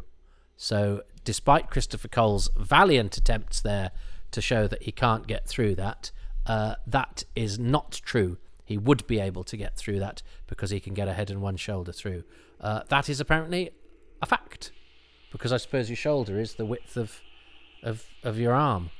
So there we go. So well done, Christopher Cole, for trying to sell that, but it was it was not scientifically accurate, which is so unusual for Doctor Who. I like the door that Radner keeps coming through, because it gives that set some nice depth. And is this where the Ice Warrior arrives? Yes, of course. He comes in. I love them. Smash through the door. Go on. But then he does this thing where he just sort of looks at people threateningly a bit. Just sort of go on, run away. And I'm not quite sure what he's doing. Is he looking around? Is he going? Look at me. I mean, Radner and Eldred have just stood there for the whole thing. I like the guns and the guards, and I like the mirror death, of course, which becomes their trademark. But fortunately, because they are far too expensive to kill, Ronald Lee Hunt and Philip Ray survive, even though they just stood there. That's it, Radner. Yeah, a little bit too late there, Radner. He sort of picked up the gun and followed a bit. It's a bit like sort of joining in, and they go, I would have had to go, but it was too late. Yeah, but fat lot of good you were, Julian. Is there anyone else in the history of Doctor Who called Julian? I once had a girlfriend whose dad's name was Julian. He was very patronising towards me, and I bear the scars still. So no offence to any Julians out there, but are there any? I think Radner might be the only Julian in the entire history of Doctor Who. Don't write in. I'm very tired. But yeah, not too tired to come up with a good idea for a documentary. Oh, he's getting a bit, and Miss Kelly's dabbing him a bit. He's got a slightly different. That wig is actually, looking at it, it's not massively Troughton-esque, is it? I've not noticed that before. But it's doing the job. So Phipps is going to take Zoe, and now we go into location. So now, of course, the foam machine had been used in Fury from the Deep. So I do with the and there's foam in the Web of Fear as well. It's sort of like they went, we've got a foam machine, and foam comes out of the Cybermen in Tomb of the Cybermen. It's a bit like the Master in season 8. It's like, when's the foam going to turn up? So I wonder, because I love Fury from the Deep, and that's a very A.A. Englander film camera shot. The creature silhouetted against the sun. I do hope it's A.A. Englander, who was he was the film cameraman on Quatermass and the Pit. The middle A stood for one of the A's stood for Adolf, you know. Toby Englander, as he was known, an excellent film cameraman, one of the greatest, and also did Ambassador's Death and Claws of Axos. So yeah, he was a favourite of Michael Ferguson, and this location stuff. There was a famous story, wasn't there, of whichever Ice Warrior this is. I think, is it Tony Harwood? That was a funny cut quickly to the silhouette after the guard died. That was a very odd cut. Of I think a sleeping vagrant who'd had a few the night before woke up to see the Ice Warrior and ran for the hills. Was it that, or was it that a lady crashed her car when she saw the Ice Warrior? It's one of those. It was one of those early. Somebody saw a monster on location, and the hilarious consequences. But that anecdote came from that anecdote. One of those two anecdotes I gave you came from that filming session. Just going to double check. Because I have my piece of paper here. It's nice. It's poor old Phipps. It's nice that he has that moment, and it's nice for Zoe. And that's a nice. We often lazy people writing about the series talk about how useless the female companions were. Zoe is really, really capable, and she's the alpha in that situation. It's Phipps that's scared in the pipe, and it's Zoe that is logical and sort of talks him out of it. This is Derek Slater as the guard. He doesn't get credited on the BBC video, which I think is sad for him. He acted in a fair few things, but he also wrote the film The Ups and Downs of a Handyman, which is one of those films. In the 70s, there were various... I always notice the way that his hat falls off and rolls down. So, yes, he only had a brief moment in Doctor Who there, Derek Slater, but and he only wrote one full-length film, The Ups and Downs of a Handyman, which is one of those saucy 70s sex comedies, as they were called, although they probably had more... Yeah, they were sort of soft, like Confessions of a Window Cleaner. So the word comedy is very, very loose. Not that I've studied them in great depth, you understand, but they did used to get shown on Channel 5 and are useful for all sorts of Doctor Who people pop up in some of these things. Damaris Hayman's even. I've just written her obituary. She was in one of the Confessions movies. Not doing anything saucy. She plays a short-sighted lady on a golf course. So why... I never quite understood this as a kid. They're not in warm areas because you get rain in warm areas, whereas I'd always associated rain with the cold, but I'm assuming it's because if it's really, really cold, it's too cold to rain. But it did confuse younger, non-scientific me. I'm sure it makes sense. It's just it's not... It didn't automatically lead me to think, oh, well, that's going to be the rain. But maybe that's a good thing, because you don't want me to guess. You don't want, well, me or anybody to guess at this stage in the story. Look at that. That's an absolutely terrific shot. And the Ice Warrior is a great imposing silhouette, and beautifully done there by, as I say, I think A.A. Englander. And yes, does that and Yeah, but yes, the foam, because it had been used so extensively in Fury from the Deep, would viewers sort of go, "Oh, it's another foam monster," although the seeds aren't the monster. Now here we are. The film cameraman is... Oh, it's Peter Hall. Well, there we go. I was totally wrong. I thought it was AA Englander's trademark, and part of me was going, but I think it might be Tony Lego. Peter Hall. So totally wrong, Toby. So it's a good job I checked. Otherwise, I'd have had to have been doing a I think you'll find. And was I right about Tommy Laird, though? Double for Doctor Who, Tommy Laird. So there we go. I think honours are even.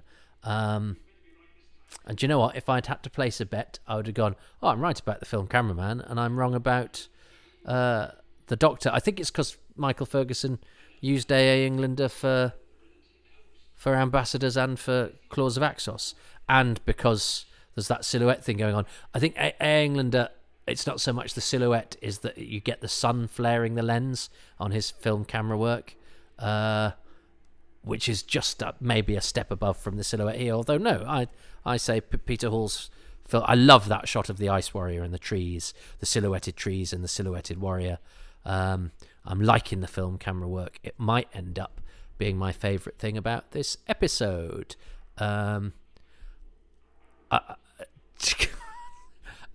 It's certainly not going to be another slightly short-sighted Ice Warrior who... Yes, you've noticed the Doctor. Well done. He was lying there in front of you. Did you go, well, it's clearly not Patrick Troughton, so I can leave him? Yeah, the short-sightedness of the Ice Warriors, I would say, is not this story's strong point. But Fusham is, and Fusham's going to do something brave now. And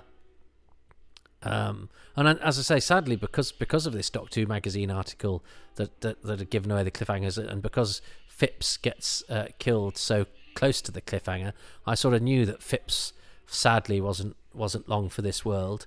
Although he doesn't get the credit he deserves later on in episode 5. Which I'm sure I will bang on about in great details. It's almost another Harvey situation where Zoe keeps going, Fusham saved my life, Phipps is about to save his life. She doesn't acknowledge that at all, but really.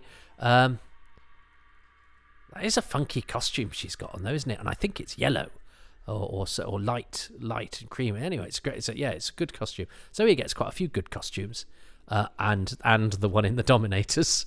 He has to do quite a lot of acting in this, Christopher Cole, because he's either nervous or he's tense. That is a fantastic heating control. Presumably, if the Ice Warriors were susceptible to light, you'd have a whacking great light switch with dark, really, really bright. Although they are... they do find light dangerous, but only ultraviolet light. But I'm just talking about other household things that we have. Yeah, so Phipps saves her, gets killed, but this makes for and that flashing wall, of course, makes for more great silhouette work, because she's very dark against the light, and this Ice Warrior is going to take ages to decide to kill her. So that's the end of episode 4, which I hope you enjoyed. And I'm sorry I made the mistake about Peter Hall, the cameraman. But I did come up with an idea for a documentary, and this is copyright Toby Hadoke. I'm recording this on the 1st of August, 2021. And now I will... it's going to go to the menu anyway. So I will let it do its thing, and I will see what Jaye Butler Moore has decided is the best thing about this episode. I think I'm going to go for the film camera work. I love that location work, and especially that shot of the silhouetted Ice Warrior against the silhouetted trees. So, what is Jay's favourite thing about episode 4? So, going on to the fourth favourite thing, episode 4, you could talk about this character in the whole thing, really, for any episode, but it's Fusham. Such a great actor. He is fantastic. The way he does, like the fear, and then that bit at the end where he's like redeemed. He's kind of like, I suppose, a sci-fi trope in these base under siege stories. Will be like the cowardly character, like, it's game over, man, it's game over. You know, like Hudson in Aliens. But he's such a good actor. Me and my friend Chris, when we used to watch this, we always studied his every move. We absolutely loved Fusham. He's such a great character. Brilliant. When he goes like, I want to live. Oh, it's fantastic. Yeah, now, I can't remember because there's been a break since I did this, what I chose for the previous episodes, because I think Terry Scully as Fusham is probably the best thing about the story as a whole. But I can't remember if I chose him earlier or not. I chose the chase in episode 3, because if I did choose him earlier, I get points for that. But I can't remember. Oh, I chose the Phipps subplot in episode 2. And what did I choose for episode 1? I might have chosen Michael Ferguson, mightn't I? So I might have been holding on for Fusham, and in holding on, then forgetting, I'm a fool. It's tactics. This game requires tactics. So in holding on, I've actually not been able to show I've just actually done that in fantasy cricket. Let's not get into that. Oh, my life is a series of missed opportunities. Because, yeah, well, I thoroughly endorsed the choice of Fusham. I think Terry Scully's performance of nervousness and, a little final bit of rabbit courage is, and it's a hard part, and that sort of,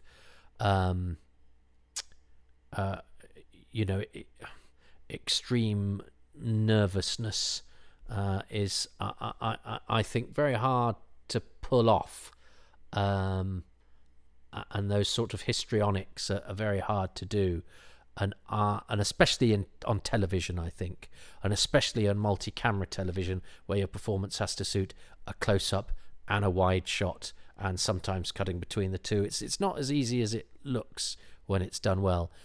So I thoroughly concur, even though I don't think I chose Terry Scully, and I should have done earlier in order not to be trumped by Jay there on episode 4. But I'm not complaining, because I am very happy to credit the late great. I'm rather sad, I think. As I say, he had a nervous breakdown when he was working on Survivors, which led him to not continue playing Vic Thatcher. Bless him. Terry Scully, fine actor, who played Fusham. So, well, I don't think I'm gonna... I've still got a chance to tie if I get the same thing about episode 5 and episode 6 and the bonus thing. So I'm going to keep going, because I want to live, which I will do for the next 2 episodes at least, I hope. But first of all, I'm just going to go and pitch a documentary. Welcome to Toby Hadoke's Time Travels. Podcast clearance awaited. Hello. I don't know why I did that. I'm not going to say much at the beginning. I'm just going to get straight on with it. I'm going to turn up the volume on my DVD, which is on episode select, because, well, you'll hear why, because it's got this trailer for the Seeds of Death on some sort of a loop. So that would have made for an unclean opening, and there's one thing I don't like, it's my opening being unclean. So let us begin. So I'm on episode selection, so I'm going to press select. You may want to press play, however you want to do it. Some of you, I know, just listen without the pictures. You crazy mavericks. Well, we're going to go in 3, 2, 1. There we go. It's the beginning of The Seeds of Death, episode 5. We're sort of going live. If you're a patron, certainly, if you've listened to episode 4, which was released as I record this 3 or 4 days ago, what that means is that I released episode 4 without having watched episodes 5 and 6. So we're pretty much live. If you're a non-patron, it doesn't matter. You get them several months later. Oh, how do I get them earlier, Toby? Go to my Patreon page. Dum bum bum bum bum bum bum bum bum. I used to do this all the time. Bing bong bong bong ba-dong, bong bong bong bong bong bong ba-dong ba-dong. Only a Doctor Who fan could know the plinky plonky incidental music of Doctor Who. So yes, I'm going live as Fuchsia, as the Ice Warrior takes quite a while to kill Zoe, but she is silhouetted brilliantly against that inexplicable wall of lights. But that this sort of worked much better in the compilation because the Ice Warrior didn't seem to take quite so long because it obviously had to wait for the credits to roll last week on the nice and the temperature to go up on the handily large temperature thing there. But they do look good, the Ice Warriors. I know that they had to be very careful about when they fell over, because you could because of the nature of the neck.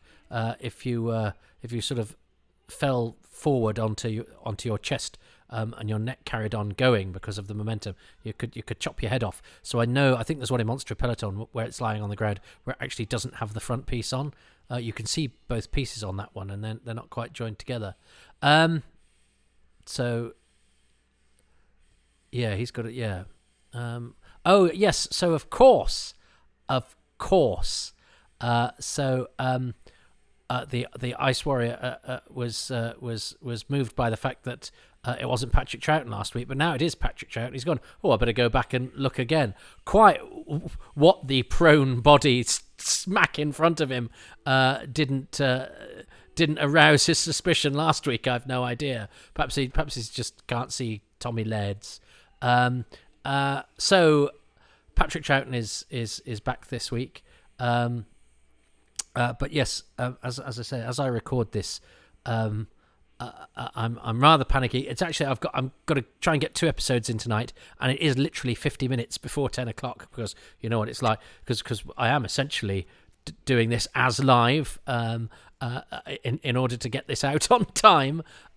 So as we know, the lights go out at 10 o'clock. So let's hope that nothing goes wrong. So Zoe is back. And we have where's Phipps, says Zoe. Says Jamie. At least he has a sort of look towards where they've gone. But she makes much more of a fuss about the fact that Fuchsia has nearly saved her life.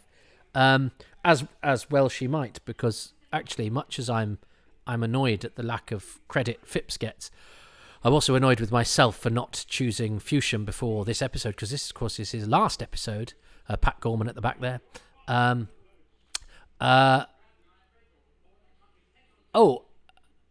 So I foolishly I didn't choose Fuchsia, who would have been one of my 7 things, but Jay got in there before me.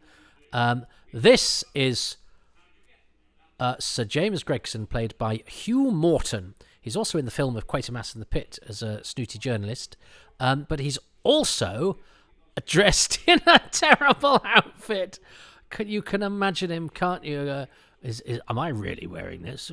Could we have a word with my agent? I normally wear baggy slacks and maybe a polo neck jumper and a tweed jacket. He's quite a good character as sort of testy officials go.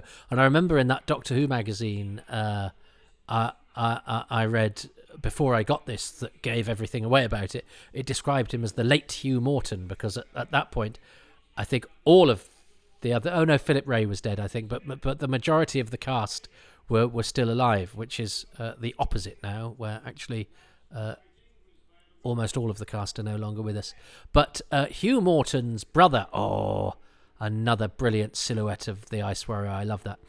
Hugh Morton's brother was Clive Morton, who plays Trenchard in The Sea Devils. So they are a rare pair of siblings to have appeared in Doctor Who off the top of my head. There are the guards, Dominic and Christopher, and I'm sure some more will pop into my head. Now, this foam machine, now it's actually, I like the foam against all the sort of flora and fauna, the trees and stuff, but the foam isn't terribly scary, although I actually like the stuff that's on film. Everything just looks better on film. That Ice Warrior costume looks better on film. It's glistening, isn't it? It's like a shiny carapace. Look at that. I think they are a great design. Hats off to Martin Ball. Very cumbersome to wear, but they're a good design. But I was going to say the foam isn't scary. Actually, the foam going in front of the camera there is quite oppressive. I think the point I was hang on, I will talk about the foam in a bit. That is Peter Whittaker, who plays Inspector Gascoigne in the Faceless Ones, and he gets a credit in that. I don't know why, because he doesn't say anything, but he gets a couple of special actions. But he pretty much does exactly the same in this episode, which is he comes on, sees somebody that's got it in for him, and gets shot. Because that's precisely what happens to his character in the Faceless Ones, where he gets a credit, but he doesn't here. He was obviously a past master, didn't need to rehearse much. They just went, Peter, do your thing. Walk on and get killed. That's essentially it. So there we go. Well done, Peter Whittaker. You've had your moment in the sun. Well, appropriate for the weather control. I like the fact that the weather control unit, there's no subtlety, is there? It's either dry or it's not. They haven't got a sort of little switch for muggy with a chance of rain later, or April showers, or absolute downpour, hail. No, dry or not.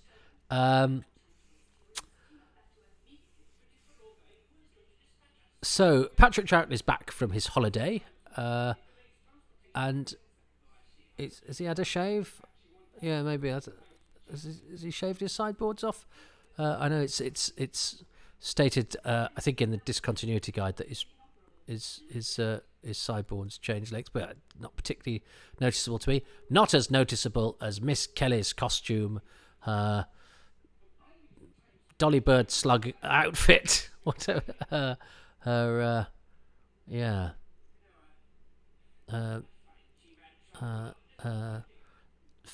Finless sex stegosaurus, whatever else she is, her Barbie log. She does. It's ridged like bark, isn't it? She is very swish, though. She's very beautiful, and she's cool as a cucumber.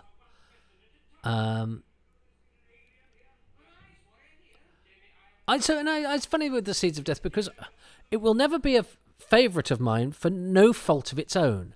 Because is it any better? Is it any worse than the Ice Warriors? But the Ice Warriors, you see, was unavailable. Tomb of the Cybermen was unavailable. I actually think Tomb is rather overrated, but that's a conversation for another day. And I did before it came back, because I'd got a few of the soundtracks. I mean, it was like listening to them underwater while somebody poured socks into your ears. Oh, poor Fusham. Oh, I'll choose Terry Scully for this episode. I can't, because Jay already has. Poor old Fusham. But he gets... and I think Alan Bennian's crutch has split. Yes, it has. Well, unless Lars a lady. No, that's an awful thing to say. But anyway, I can't believe I said that. We just suddenly got X-rated on this usually very clean affair. I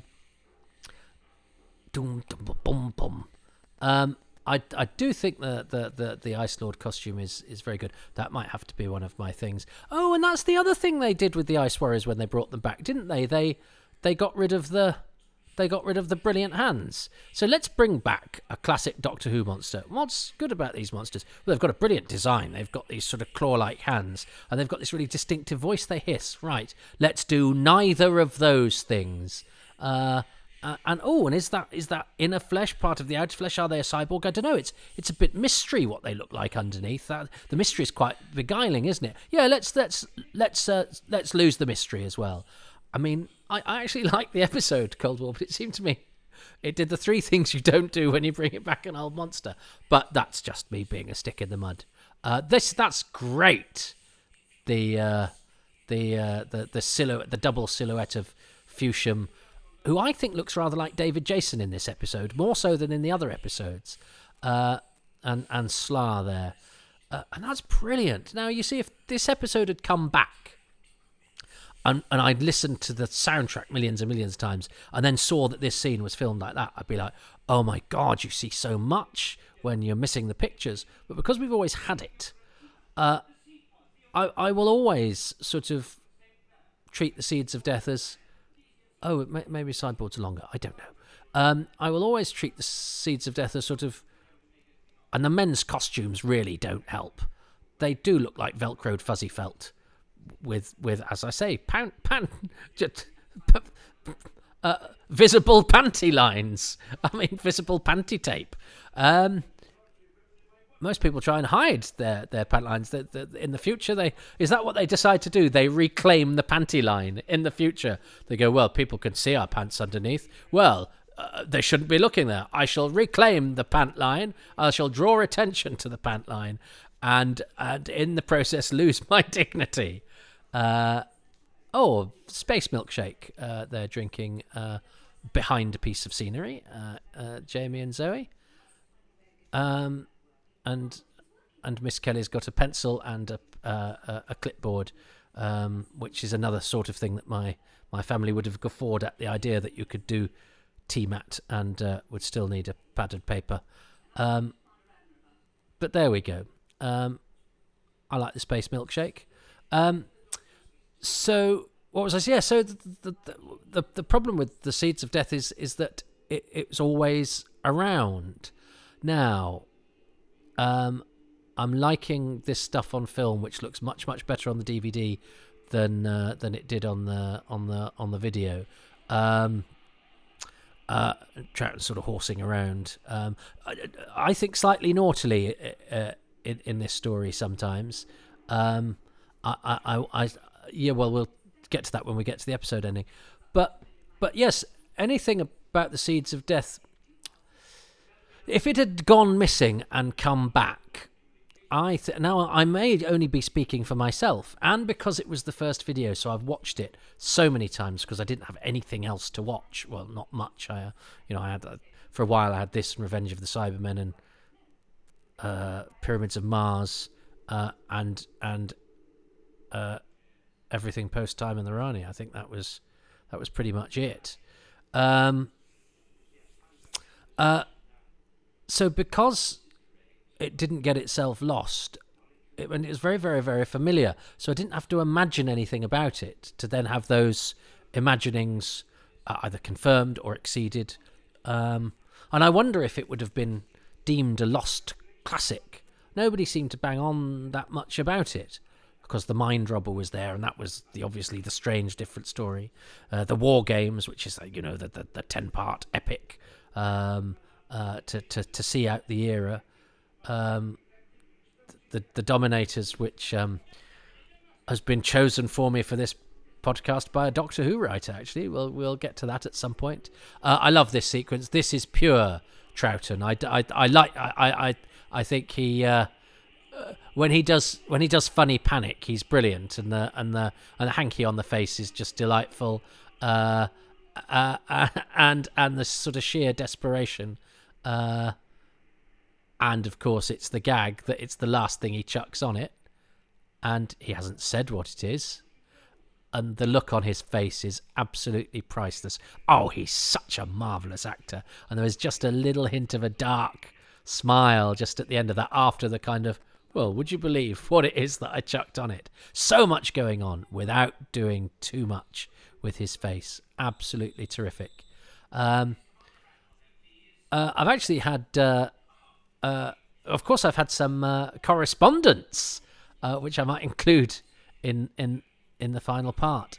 I know that Joe Llewellyn, who's a great supporter and a great correspondent, says he loves this TARDIS trio, and I can't say I blame him.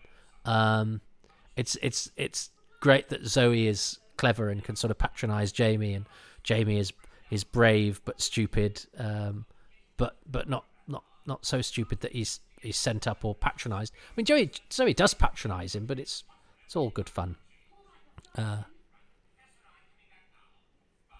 Bye. I love that. Oh, I just love the way he waves. Yeah, ask the computer. That's right. I've actually got a picture of John Whitty, the computer voice. I did a thing on Twitter where I put up pictures of actors who played monsters or computers whose faces we didn't see, because I thought people would be interested. I have no idea if anything I'm doing is interesting. So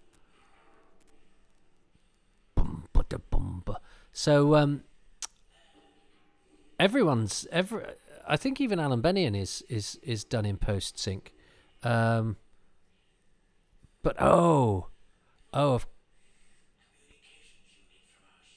it's the signal. Yes. Are they going to speak to the Grand Marshal? He does have a look of David Jason about him. I do think Star looks better from the front. I'm not slightly sure about his otter tail back to his helmet. I think they have a cloak in Peladon, don't they? I think the cloak as well, because I think the cloak really helps with the costume. That's what I was going to say about the foam, because Fury from the Deep is, this terribly scary story with this ominous heartbeat. But the foam in this is quite comical. Although, is it? Actually, when I watched this first, I wasn't that bothered by the foam. It was just like foam. But actually, in this sort of cleaned up, much better version, I think the foam is actually quite ominous and quite creepy. So my point may not stand. Well, it's just that the foam didn't seem particularly scary in this, and so it made me worry that actually, when Fury, this the really scary one, if it ever came back, which seems increasingly unlikely, because that's also got plinkety plonkety piano music in it too. And similar sort of costumes. Everyone's got those sort of slacks on as well. The technicians in Fury wear similar sorts of outfits. So, and because I don't think this is a scary story. The thing that Fury, is famous for being one of the most terrifying 2.5 hours in Doctor Who history. And you go, well, with those things, would it be? Although, obviously, that scene that turned up of Mr. Oak and Mr. Quill suggested that director Hugh David really is going for the spooks. But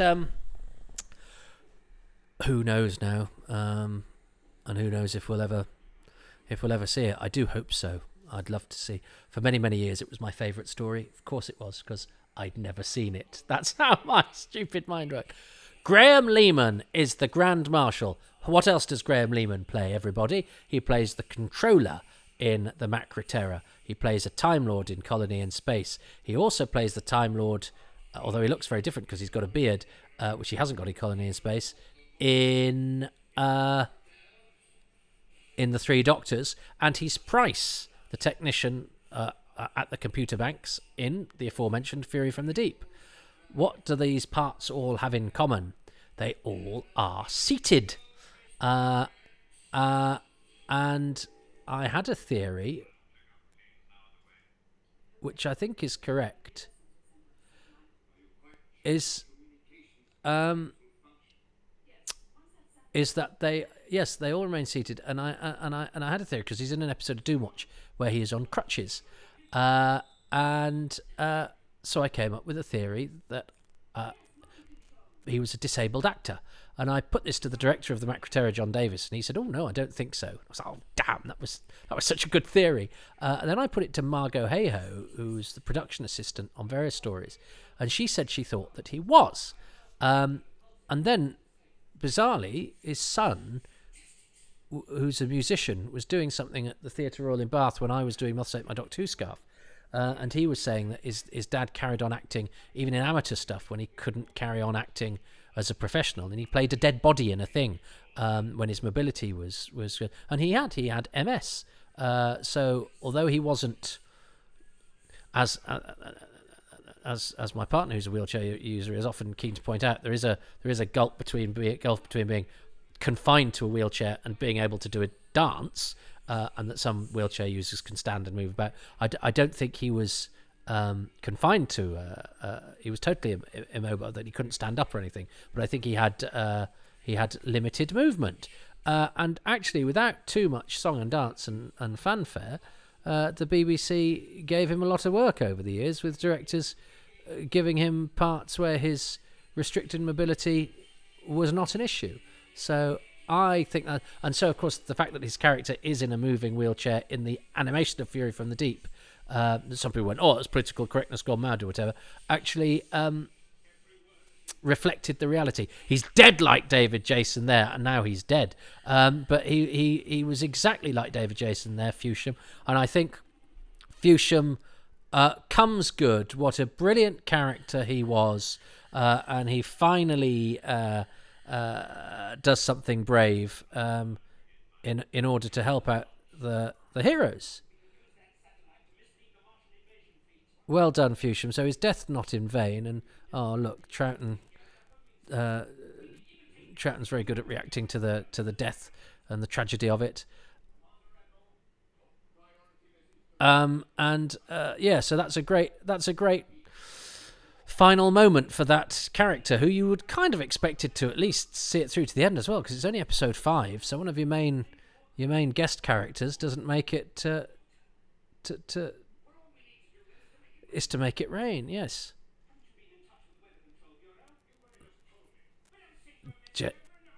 Yes, with Jamie and Zoe. Oh, that's very good. Oh dear. So Zoe and Jamie are in trouble. That the Warrior was seen. There we go. Do.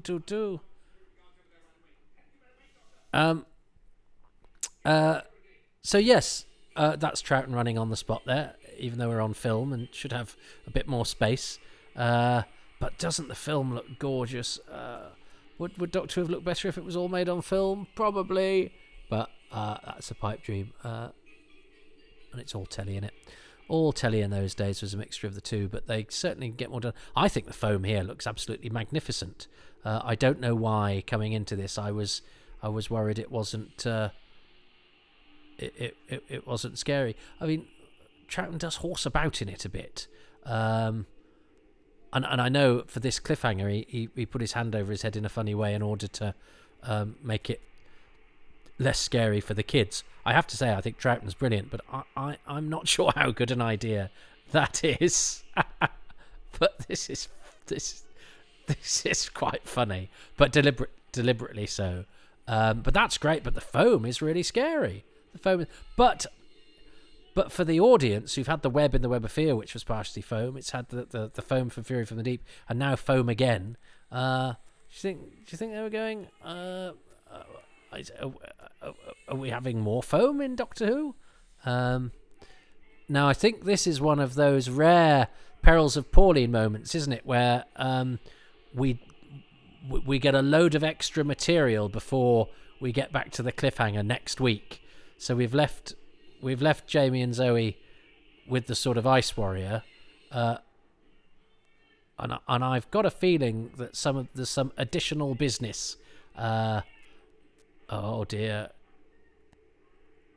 Is this? Yes. So that's a slightly silly move from Patrick Troughton, and I think we get some extra business next week.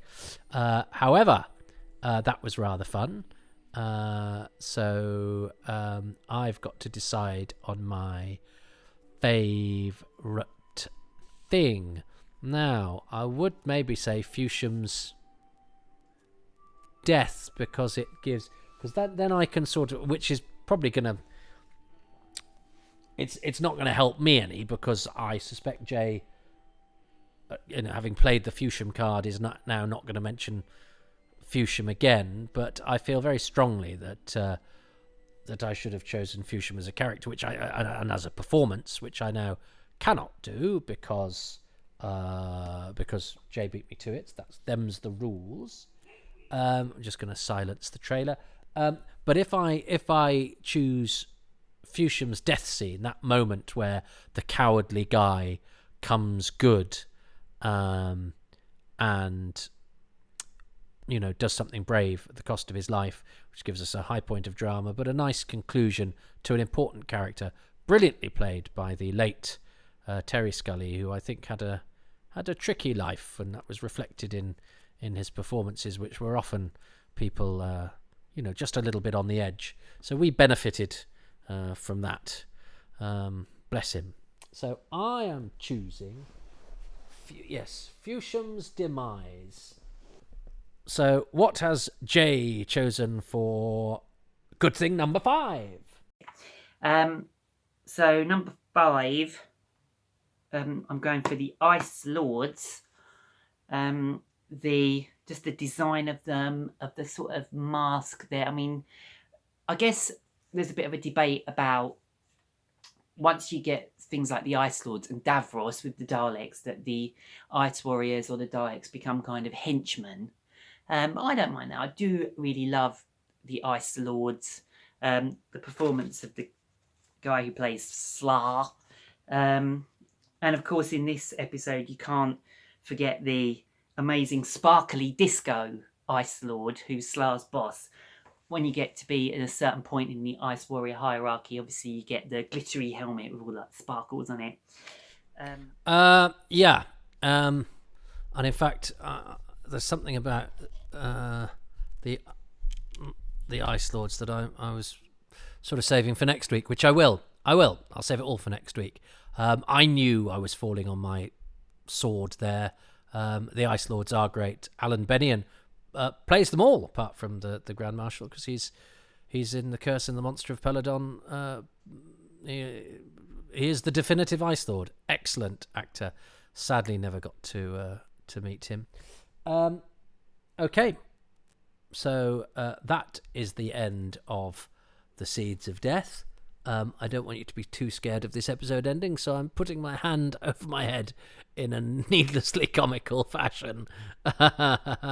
And I will see you next time. Thanks very much. Oh, I turned into the commander from the Ark there, who is almost as sibilant as the. Well, they will be put onto microcell slides. He's one of the impressions I could do. We are in the 57th segment of time. That's my impression of the commander from the Ark, which has got nothing to do with this story at all. But just in case you weren't sure how much of a stream of consciousness these blooming things are. I think you'll find. I think you'll find. I think you'll find. I think you'll find. Oh, yeah, you know that fact I slung into that episode there about Hugh Morton being the brother of Clive Morton from the Sea Devils? Yeah, load of old rubbish. Don't know why I thought that. I don't know where I'd picked that up from. I don't know why I didn't bother to check when I dispensed that or wisdom that I just have on tap. Yeah, well, it was a tap that's got Legionnaire's disease in it, in terms of if, that stagnant water led to an erroneous fact. It's not a very good metaphor, but there we go. It wasn't a very good fact. It wasn't a fact. It was one of those facts that isn't true. So I'm sorry about that, but I'm glad I have the opportunity to redress the unfactualness of my observation in this omnibus edition, and I'm very, very sorry. Well, welcome everybody. It's time for the final instalment of The Seeds of Death, one of the very first Doctor Who stories to be released on VHS. It's been released a couple of times on DVD, but as yet not on Blu-ray. So who knows what delights will be in store for it then. But for now, it's being given the happy times and places commentary treatment. Thank you for joining me. I'm going to press play in 3, 2, 1. Well, strictly speaking, I'm pressing select on episode selection.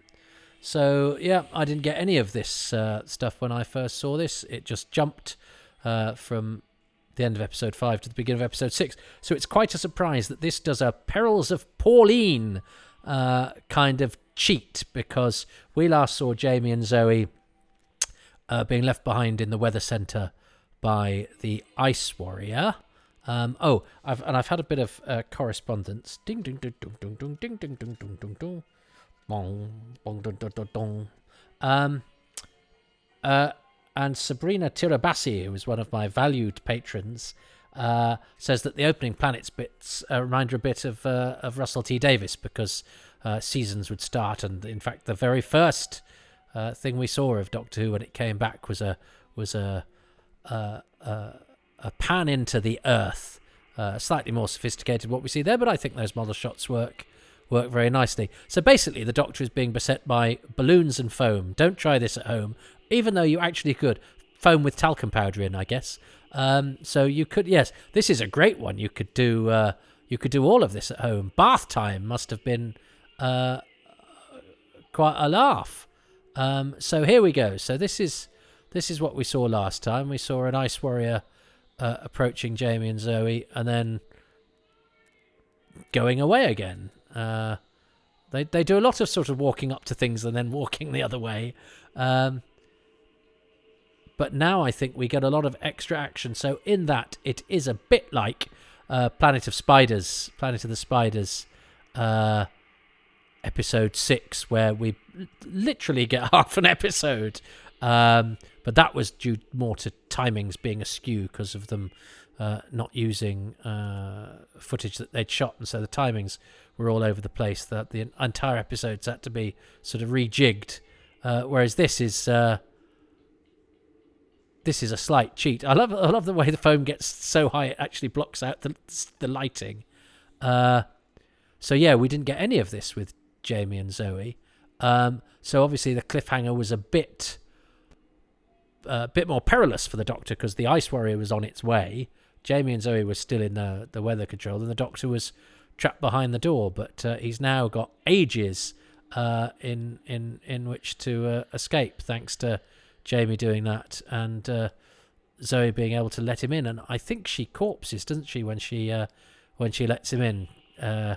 Because Troughton is in a pesky mood this week, although that's not this week because he's on film. So that's the cliffhanger, which we got before we'd seen a lot of that stuff with Zoe and Jamie. So the interior of the door is on film as well. Just does look so much better, doesn't it?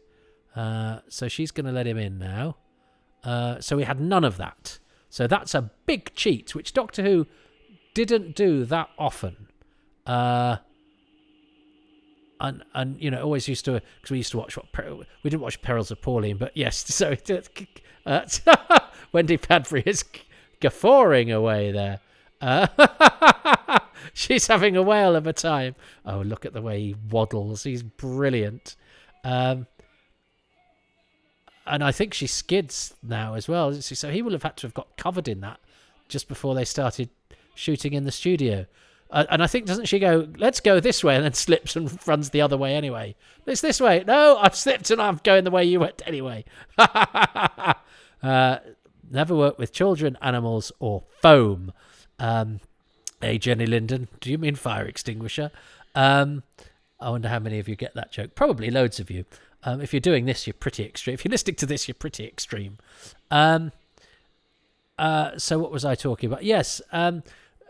So I think we watched King of the Rocket Men and Daredevils of the Red Circle. They were the sort of Sunday.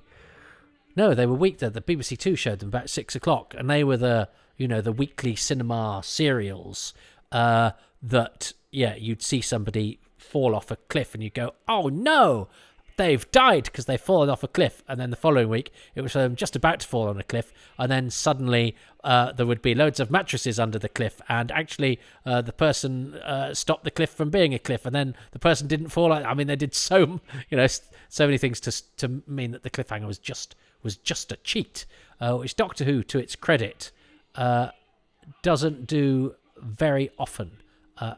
But it does do there. That's not a... That's a very rare example of the cheat to get out of the cliffhanger. I like that, the way that the it has the same mirrory effect on the door. Isn't it good actually? The Ice Warriors, they must have had a book, mustn't they, to go Ice Warrior Gun, Miralon, Ice Lord, Alan Bennion, just to keep continuity, because it's some years between appearances. Do you think they rung somebody up and say, how do we do the Ice Warriors guns, or if somebody remembered?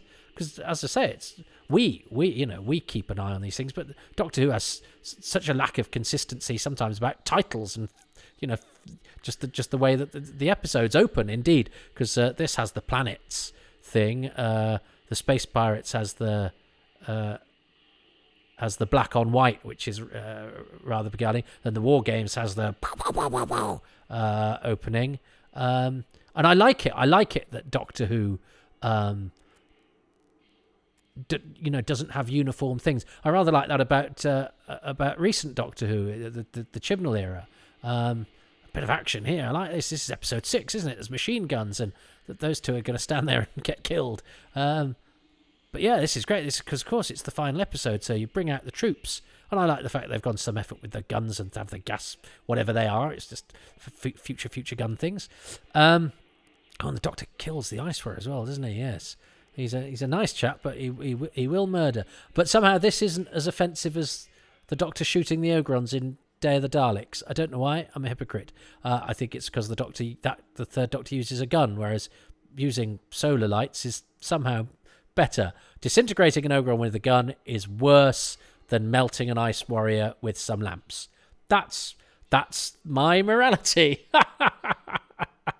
But yeah, I do like about the Chibnall era that we've had a couple of times when the end music's been different. On Rosa, there was that song, wasn't there? And Demons of the Punjab, they had a different arrangement of the theme. And actually, when a couple of times in the first episode, The Woman Who Fell to Earth, we didn't have the opening titles and the opening music. But that was clever because it meant that we had that thing to discover the following week. There was another first night, if you like. So I like it when, and we tend to think of those sorts of being consistent. I love that, the ricochet effect. That is very, very cool. The way that the way that the Ice Warrior just goes, I got a carapace, matey, and it does the ricochet noise. But yes, I like it that Doctor Who doesn't do sort of uniformity. And fair enough, when I'm doing the podcasts, when I started doing, I thought I have to do, get the music exactly the same and do the intro in exactly the same way, and because I think a little bit, on the we like all our spines to be the same, don't we? Come on, we're the only people for whom companies, maybe not the only people, but who the company that supplies us with our thing gives us reversible sleeves and caters to everyone. I think on the latest. On the missing episodes, you get an animation, you get a black and white animation, you get a telesnap recon, you get a telesnap recon with narration and without narration. It's because somewhere go, well, I actually prefer it this way, and that's my voice when I'm being pedantic as well. We are like that, but isn't that extraordinary? I mean, we're arseholes, frankly. In fact, I have to have it in a particular way. When actually the show itself is not uniform. And what I can do for this episode, because I've released the first 4 episodes of this before I recorded the last 2, I've been quite busy. I got an unexpected job and my partner's not very well. I need a holiday. What I should do is I should get Tommy Laird to play me in a couple of episodes to buy me some time. But of course he wouldn't be able to say anything. So, Stephen White, there's a lot of correspondence about Miss Kelly. Stephen White has a massive crush on Miss Kelly, he says. Jason Thompson, who's a relatively new patron, so hello, Jason. You've said nice things on Twitter as well before that. Said that Gagarin actually looks more like Alexei Leonov from the spacewalk on Vostok 2 rather than Gagarin on Vostok 1. Which is more knowledge than I could ever claim to have, Jason, and I'm sure you're right. These are the reactions to episode 1, of course, so Jason obviously knows his spacemen. Only Doctor Who, you have to be very grim about we need some rain. And Jason also likes the fact that, yes, there's an old guy building a rocket, when, of course, at this time, rockets to the moon were, the apex of scientific achievement. And now rockets are old hat and built by an old guy in his garden. I think I've alluded to that, but I do think that's... Did I choose that as my thing? I might not have chosen that as a thing yet, have I? Because that is superb. Just the most modern thing that mankind has done. Its greatest achievement is now something people do in their potting shed. I love that. That's so Doc too. But what I love about the Grand Marshal, apart from the fact that I just love the story of Graham Lehman and the fact that he's one of the most prolific guest actors in the whole of Doctor Who, with 5 appearances.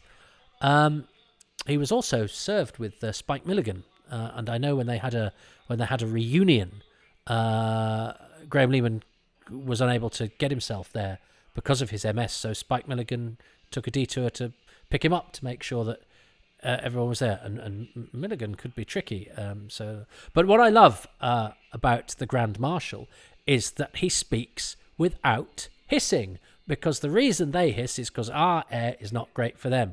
So not everybody just speaks in English and has the same speech patterns. Aliens have a reason for speaking the way that they do. So it means they have a distinctive voice. It gives the actors something different to do. It makes the monsters sound different. It means that you recognise them not just from what they look like. So that was another thing they didn't do when they brought them back. And I love the fact that they've gone to the thought of going, well, if the Grand Marshal's in their spaceship, he'll be in their own atmosphere. So he will have so that's actually what the Ice Warriors sound like. They sound like Graham Lehman.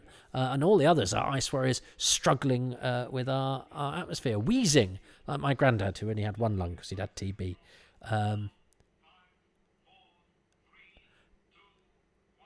Now, I don't think that's because this paper that Michael Wisher said he'd come and done some voice stuff for Michael Ferguson, and that was his first uncredited appearance. But that sounded like John Whitty to me. And why would you get Ferguson? Why would you get Wisher? But there may be some other voices that I've missed. Is Wisher in here? Or is that just a wisherful thinking on our part? And yeah, and maybe he was getting confused because he said it was with Patrick Troughton. Anyway, Michael Wisher claimed to have done something on this, and the documents I have say Michael Wisher, other voices, but is not mentioned in the paperwork. And you go, well, so you've just done that from an anecdote. But the Eagle, I can't listen to this when I do these podcasts, because I have to talk all the time, and if I stopped and listened, you just hear bits of the programme, which may be preferable. Richard Straw says, talk about Miss Kelly for the whole of the 6 episodes. I'd love to, Richard. The boys do like Miss Kelly. Well, I've thought of some more descriptions of her outfit, because Gary Gillett particularly liked Kinky Armadillo Gimp. Thanks, Gary. And Gary, by the way, who's also a patron, congratulations for now being executive editor of Inside Soap magazine, which, ironically, in his first issue, has a picture of me in it, because I am currently in a soap opera. Not one, sadly, that produces lots of suds and foam, which would enable me to pretend I'm in the seeds of death. But I came up with more titles for more descriptions of Miss Kelly. A note, by the way, for the Ice Warrior demise. Do we not? Yeah, that quick cutting is very Ferguson, and it's really, really effective. And the negative, it's just simple zip, zip, zip camera cuts, and the very simple negative effect. But it's really distinctive, and it really works. And I don't think I've mentioned it before. But Troughton's just on the rampage here. But there's something, as I say, there's something less offensive about that. It's interesting, isn't it? It's like people who object to people going hunting for animals, but will buy one off a supermarket shelf. We don't mind death if it's wrapped up in sanitized ways. Very interesting. What does that say about us? Oh, we're just awful hypocrites. He's got good body language, Alan Bennion. I don't think I've gone on about Alan Bennion enough. He's really, really good, and makes this part his own. His sleek body language, his excellent vocal performance, but his poise there is very, very good, and thoroughly deserves to be the person who comes back. And to play the Ice Lords. Which Jay chose last week as the favourite thing, the Ice Lord. And of course, little voice rang out somewhere going, they're not actually referred to as Ice Lords anywhere in the history of Doctor Who. This is a great shot of Troughton in the foreground, and Slar and the focus pulling there.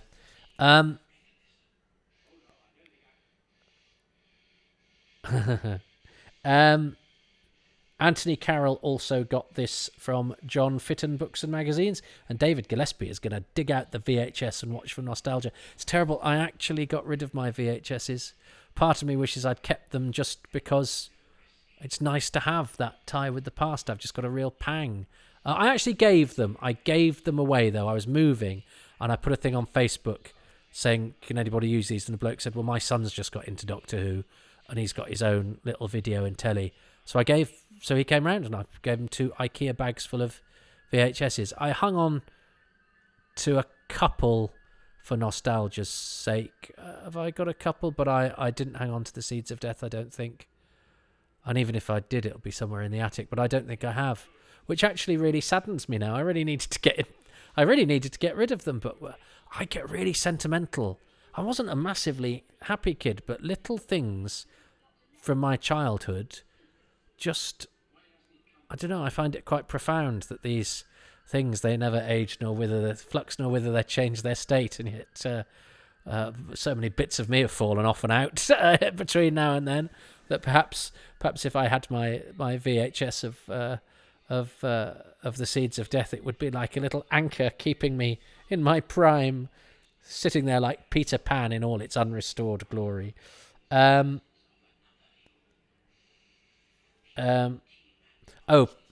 Paul, that's a brilliant shot. The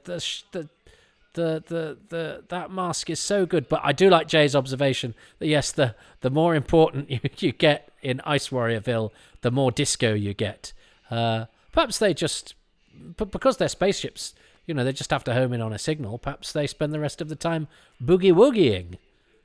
Somebody wrote into Doctor Who magazine asking what Troughton said then when he said there's many a slip twixt the cup and lip, which is not a saying that people use very often, but of course now it's one that is etched into my psyche. Lots of beautiful Michael Ferguson close-ups here. These are gloriously done, and it really helps with the tension. His use of camera is so inventive. Because of course these days you'd probably tell a bit of this with the spaceships. You might even see the Martians in their spaceships, but you can't. You have to do it through tension, and tension comes from close-ups on your static actors. Very good. Paul Ingerson says that no matter how hard I try, I won't beat the best review of the Seeds of Death, which is on Recart's Doctor Who. If you're a patron, it's under the write-up for, I think, episode 2 or 3 maybe. So check it out, because it was very, very funny. It's not from Doctor Who fans. It's very funny. Stephen White is appreciating Michael Ferguson's work, as we all are. And it's quite a simple... No, be quiet, Alexa. See, just goes to show how technology can fail us. And it's pretty harsh for the Ice Warrior fleet that the Doctor wipes out. But because he scampers about and is a bit funny, the mass murder sort of goes unnoticed. And because they're green. And yet, Ogrons are no more or less humanoid, and just a simple going out of focus to kill the Grand Marshal there, but it means Graham Lehman gets to pop into Doctor Who. So he's actually in each Patrick Troughton season. Macroterra, Fury from the Deep, Seeds of Death. Well done, Graham Lehman. And yeah, he comes back for Colony and then the Three Doctors. So he has quite a good run, but I think he then got gradually less able to work because of his MS. As I say, he's in an episode of Doomwatch on crutches. You have destroyed. So Miss Kelly's costume: armoured sex doll, tire-clad secretary, kinky woodlouse, ribbed lady shape, vulcanised love bot, swingers party aardvark chick, and ice lady. There we go. Take your pick from those.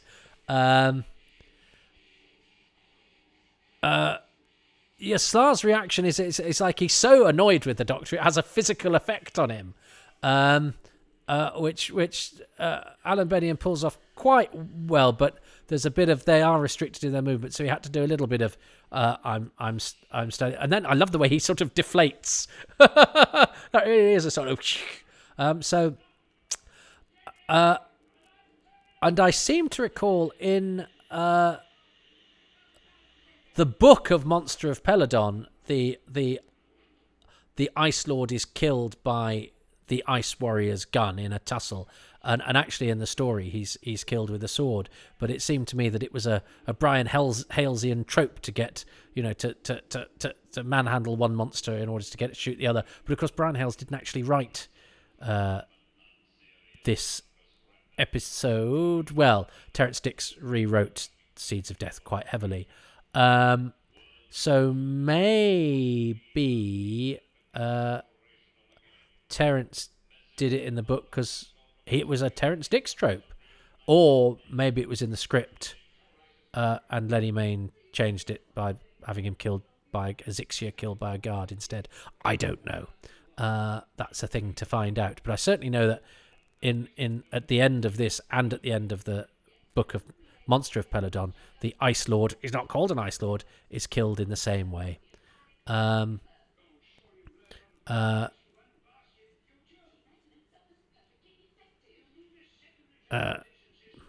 Patronising snail lady. I've given you enough different things for Miss Kelly. Philip Ray, he's in the Hancock 12 Angry Men episode, isn't he?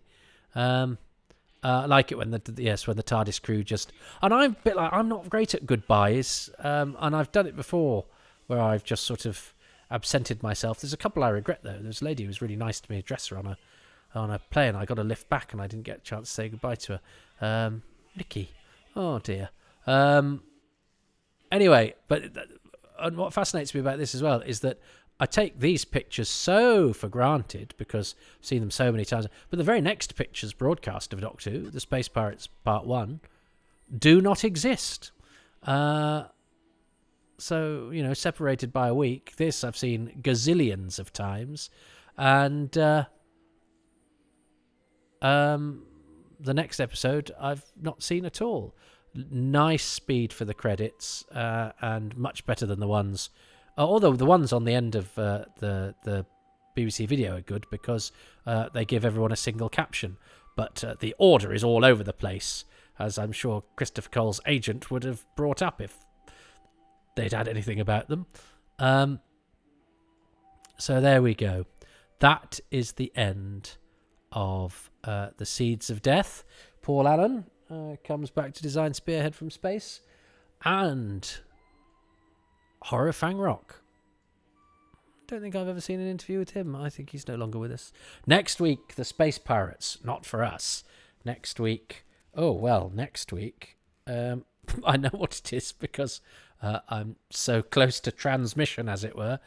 Next week, everybody, is The Impossible Planet and The Satan Pit. And then after that, it's Inferno. So there you go. You've got an exclusive just because... I have actually recorded those, but I needed to do a Troughton first. I don't know why. I think because it doesn't matter. You don't care. You don't know. You don't need to know. This is for the historians of the future to discover. Now, listen, what's Jay? Jay has got to choose a thing about episode 6 and a thing overall. My thing about episode 6 is the fact that the Grand Marshal, and again, this is an echo of what Jay chose for episode 5. So I've lost this one. I know I've lost this one, but is the fact that I love the brilliance and attention to detail that the Grand Marshal in his own environment speaks in a different way from the Ice Warriors who are struggling to speak in our atmosphere. I love that. It's very clever, and it's just one of the little things about the Ice Warriors that just makes them slightly more rounded and thought about as monsters, which is why they're in the sort of top 5 of Doctor Who villains. So well done to them. Not villains, monsters. Monsters and villains are different. And my overall thing, I think, because I don't think I've chosen this, is the whole idea that spaceflight and landing on the moon, which is so current to the people watching the show when it went out, Doctor Who goes, ha ha, that's going to be something an old man can do in his shed, and we've moved beyond that. We've got matter transportation in the future, and you know your brave new world you're living in. It's a quaint old thing in Doctor Who world, even though Doctor Who still has pencils and clipboards and plugs. So I love the fact that it's thinking of always of going, yeah, but even the best that we can do now in the great world of the future, when they have the outlines of their pants on their trousers, when the ladies are dressed as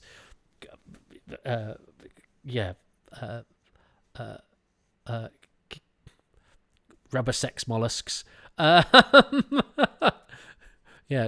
but yeah, Barbie crustaceans. Even in the future, in that future, where the men wear fuzzy felt and the ladies wear rubber, your rockets, your moon landings, they will be nothing. They will be quaint. They will be old-fashioned. They will be ramshackle. And I love the idea that today's spangly is tomorrow's ramshackle, because it keeps us in our place a little bit. And ramshackle Doctor Who does well. The TARDIS is the best space time ship in the world, in fiction. It's the best piece of technology in most of the stories it's in, and it looks like a shabby blue box. It's not glistening, it's not glittery, it's not sparkly, it's not spangly. It's a bit knackered, a bit ramshackle, but it somehow manages to do miracles. It's a bit like us at our best. A bit like Doctor Who. Love it. Love it. So that very wheeze is my bonus thing. So Jay's going to choose 2 things, and they are... So number 6, I just would like to mention the humour in the whole serial, really. Most of it from Patrick Troughton, obviously. The stuff like the foam when he falls in, I know it's unintentional, but when he falls through the door, and Wendy Padbury is like laughing, and it's just fantastic. I think that's one of those all-time great kind of TV sort of blooper moments. And all of Patrick Troughton's lines like, kill him. Oh, I suppose I could get the hang of it. And wonderfully, when he's looking to shut the door, and he goes, oh, where is it? Where is it? Oh, there it is. It's got a shut on it. I mean, it's just fantastic. The way he's just always going like, my word, my giddy aunt. Oh, it's just so funny. It makes me laugh so much. So yeah, the humour. Yes, that's I love it. Well, I suppose I could get the hang of it. That's so dry and so funny. I think he goes as far as he should, and maybe slightly too far, as I say, with the hand at the end of episode 5. He's very good at falling into foam, though, and sliding about, and the waddle. He's a brilliant physical comedian. But he gets quite close to the line in this story, I would say. But he's so good. He's got such gravitas. Such a good actor, and he's so intelligent. He never loses his dignity even when he's prating about. He's so good. He's so good. I love Doctor Who. Bonus thing. So that's number 7.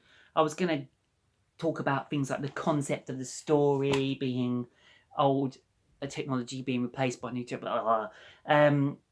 But I'm gonna just have as my seventh thing the fact that everyone, apart from Miss Kelly, wears kind of funky space pants. So that's it. Thanks. Bye. Oh, Jay, you nearly chose my thing, and instead you chose the thing that I think's worst about it, which is the funky space pants. Oh, Jay. Well, there we go. Jay and I have never met, but I love Jay on the internet, and we're Facebook friends. And I reached out, and Jay chose the Seeds of Death. Jay chose 7 things about the Seeds of Death. I think I chose one of the same things, which was the chase in episode 3. But it's not the destination; it's the journey. And unlike T-Mat, it's not a thing that takes a split second. It's a thing that has lots of different twists and turns. And I hope you enjoyed twisting and turning around the moon with me and with Miss Kelly and with Terry Scully, who also was one of my favourite things, but Jay pipped me to the post. But anyway, I enjoyed watching The Seeds of Death. I hope you enjoyed it with me. I'm sorry that currently there's lots of happy times and places and not so many too much informations, which I know are the most popular strand of this podcast. But the one I'm working on at the moment has taken twice as long because it's about the development of the Daleks, and I want to get it right. And also, as I say, my other half's not been terribly well, and I got an unexpected job, so I'm still producing material, and the next too much information is due very, very soon. But these are obviously slightly quicker to do, and I nearly didn't get these out on time. I mean, yeah, I should really be in bed because I'm working again tomorrow. So before I go to a fictional place slightly closer to Earth, but with, like the Seeds of Death, plenty of soap suds. Thank you for supporting these podcasts. As I say, apologies about too much information. I was hoping to get them out once a month, but these are slightly quicker to do. So that's why I filled gaps in the schedule with hastily recorded, but no less effort, I hope, and application put in. I'll never quite know what I think of the Seeds of Death because it's such an anomaly, because it was the first VHS, because it was never missing, and it wasn't really written about much prior to it being on VHS either, because it was known to exist, so it was just sort of like, well, it's not a loss. We're not tantalized by it. So I don't know what I think of it. I like it. I'll never choose it as a favourite, but I don't think that's its fault, because I don't think there's much wrong with it apart from the men's costumes. And it's probably production-wise, especially with Michael Ferguson's direction, as good as any of those sort of, as I say, lost classics that we think so much about. But it's because perhaps I should go missing. Perhaps I'll be. Well, I often say that when I'm doing my stand-up, people appreciate me when I'm dead. Perhaps that's it. Perhaps it's only when people can't have you anymore that they start to appreciate you. So my ex-wives will be crying into their pillows. No, yeah, go on, I'll have that.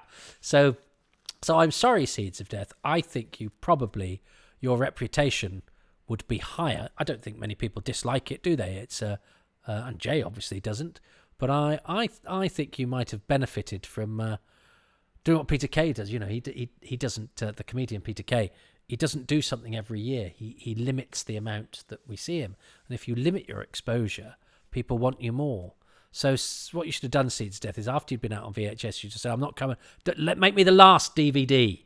Then people will really want me and appreciate me. And I have to say, it did take on another lease of life, being remastered for DVD, having had it on the only on the edited VHS, which I think I did. Did I have? I must have. I must have had an episode version, or did I? Do you know what? I'm not sure that I did. I think I'd seen it. Anyway, you don't need to get into that. But did I? Did I not have an episode? No, I must have done, because I know that Pyramids of Mars was pretty much the last, because I had the edited version of that. And I think I'd got a UK Gold version of this. Just which gave me the episode endings. Yes. Oh, I bet you're glad you knew that. How long is this goodbye? It's taking forever, especially as I'm supposed to be in a hurry. I'm going away now. I've taken long. It would have taken. You've got to the moon quicker via T-Mats than I took to end this episode. But it's nice to talk to you, actually. And it's nice to know that you're there. And I hope you enjoyed that episode and that story as much as I did. I wonder if you like the Seeds of Death. I wonder if you take it for granted. I wonder if you, who are perhaps listeners who weren't of the time when it came out on VHS in edited form, and you just came to it as a story, I sort of envy you in a way, because you probably have a more rounded view of it. But then again, it was so amazing to have 6 episodes of black and white in my hand, on my shelf. Anyway, I'll see you some other time. A time that will be happy in a place that I hope will be the same. Thanks for listening. Ta-ta.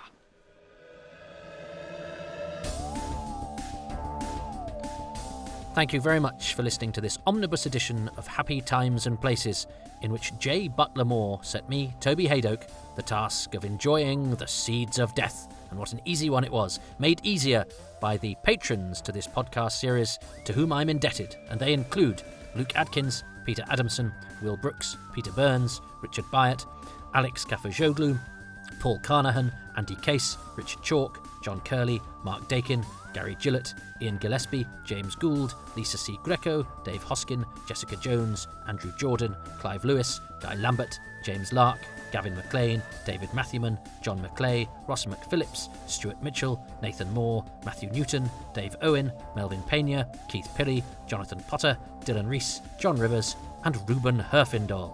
The music for these podcasts is by Dave Gates, and the artwork by Dylan Patterson. If you would care to join that illustrious list, you can go to patreon.com/Toby Hadoke and join for as little as £3 a month. You can also get a 10% discount on that if you sign up for a whole year. There are bonus goodies, there are advance goodies, and there's all sorts of other silly stuff, including pictures of my dog. I mean, that's not part of the deal, but I've started putting them up and people kind of like them. And your help is greatly appreciated. They help me keep these motoring along. You can also make a one-off donation at ko-fi.com/Toby Hadoke if you'd prefer. But if you can do neither, and I know that times are tough, and also I know that people don't always want to pay for podcasts, and that's absolutely fine. It's the new way of doing things. But you know what's also the new way of doing things? Massaging the algorithms of those whose stuff you consume. And if you enjoy consuming this, I'll tell you what you can do. You can go to iTunes. You can go to wherever you get your podcasts and give these Toby Hadoke's Time Travels 5 stars, and also perhaps leave a positive review. That doesn't take a moment, and do you know what? It really, really helps to get passing trade, so that I'm not just standing on a street corner throwing out facts about Doctor Who supporting actors. I mean, I do that as well. I'm actually a comedian, you know. Yeah, you could have fooled us. Yeah, well, that and other jokes can be sampled at Excess Malarkey Comedy Club, which I do live in the flesh. I'm real. In Manchester, UK, 8 p.m. every Tuesday. Excess Malarkey Comedy Club, the Breadshed in Manchester. Now, that may scupper you geographically, so you can sample it online at twitch.tv/Excess Malarkey on the first Sunday of every month, where we do a special online show featuring me and 4 comedians from around the world. And it's rather good, and it's absolutely free. And the Comedy Club has been running for 24 years, and so hopefully it's doing something right. But you'd be very, very welcome along. You can also follow me on Twitter at Toby Hadoke, these podcasts on at Hadoke Podcasts, and you can check out my website, www.tobyhadoke.com. I also have a page on Facebook to keep you abreast of all of the silly things I'm doing in order to put food on the table.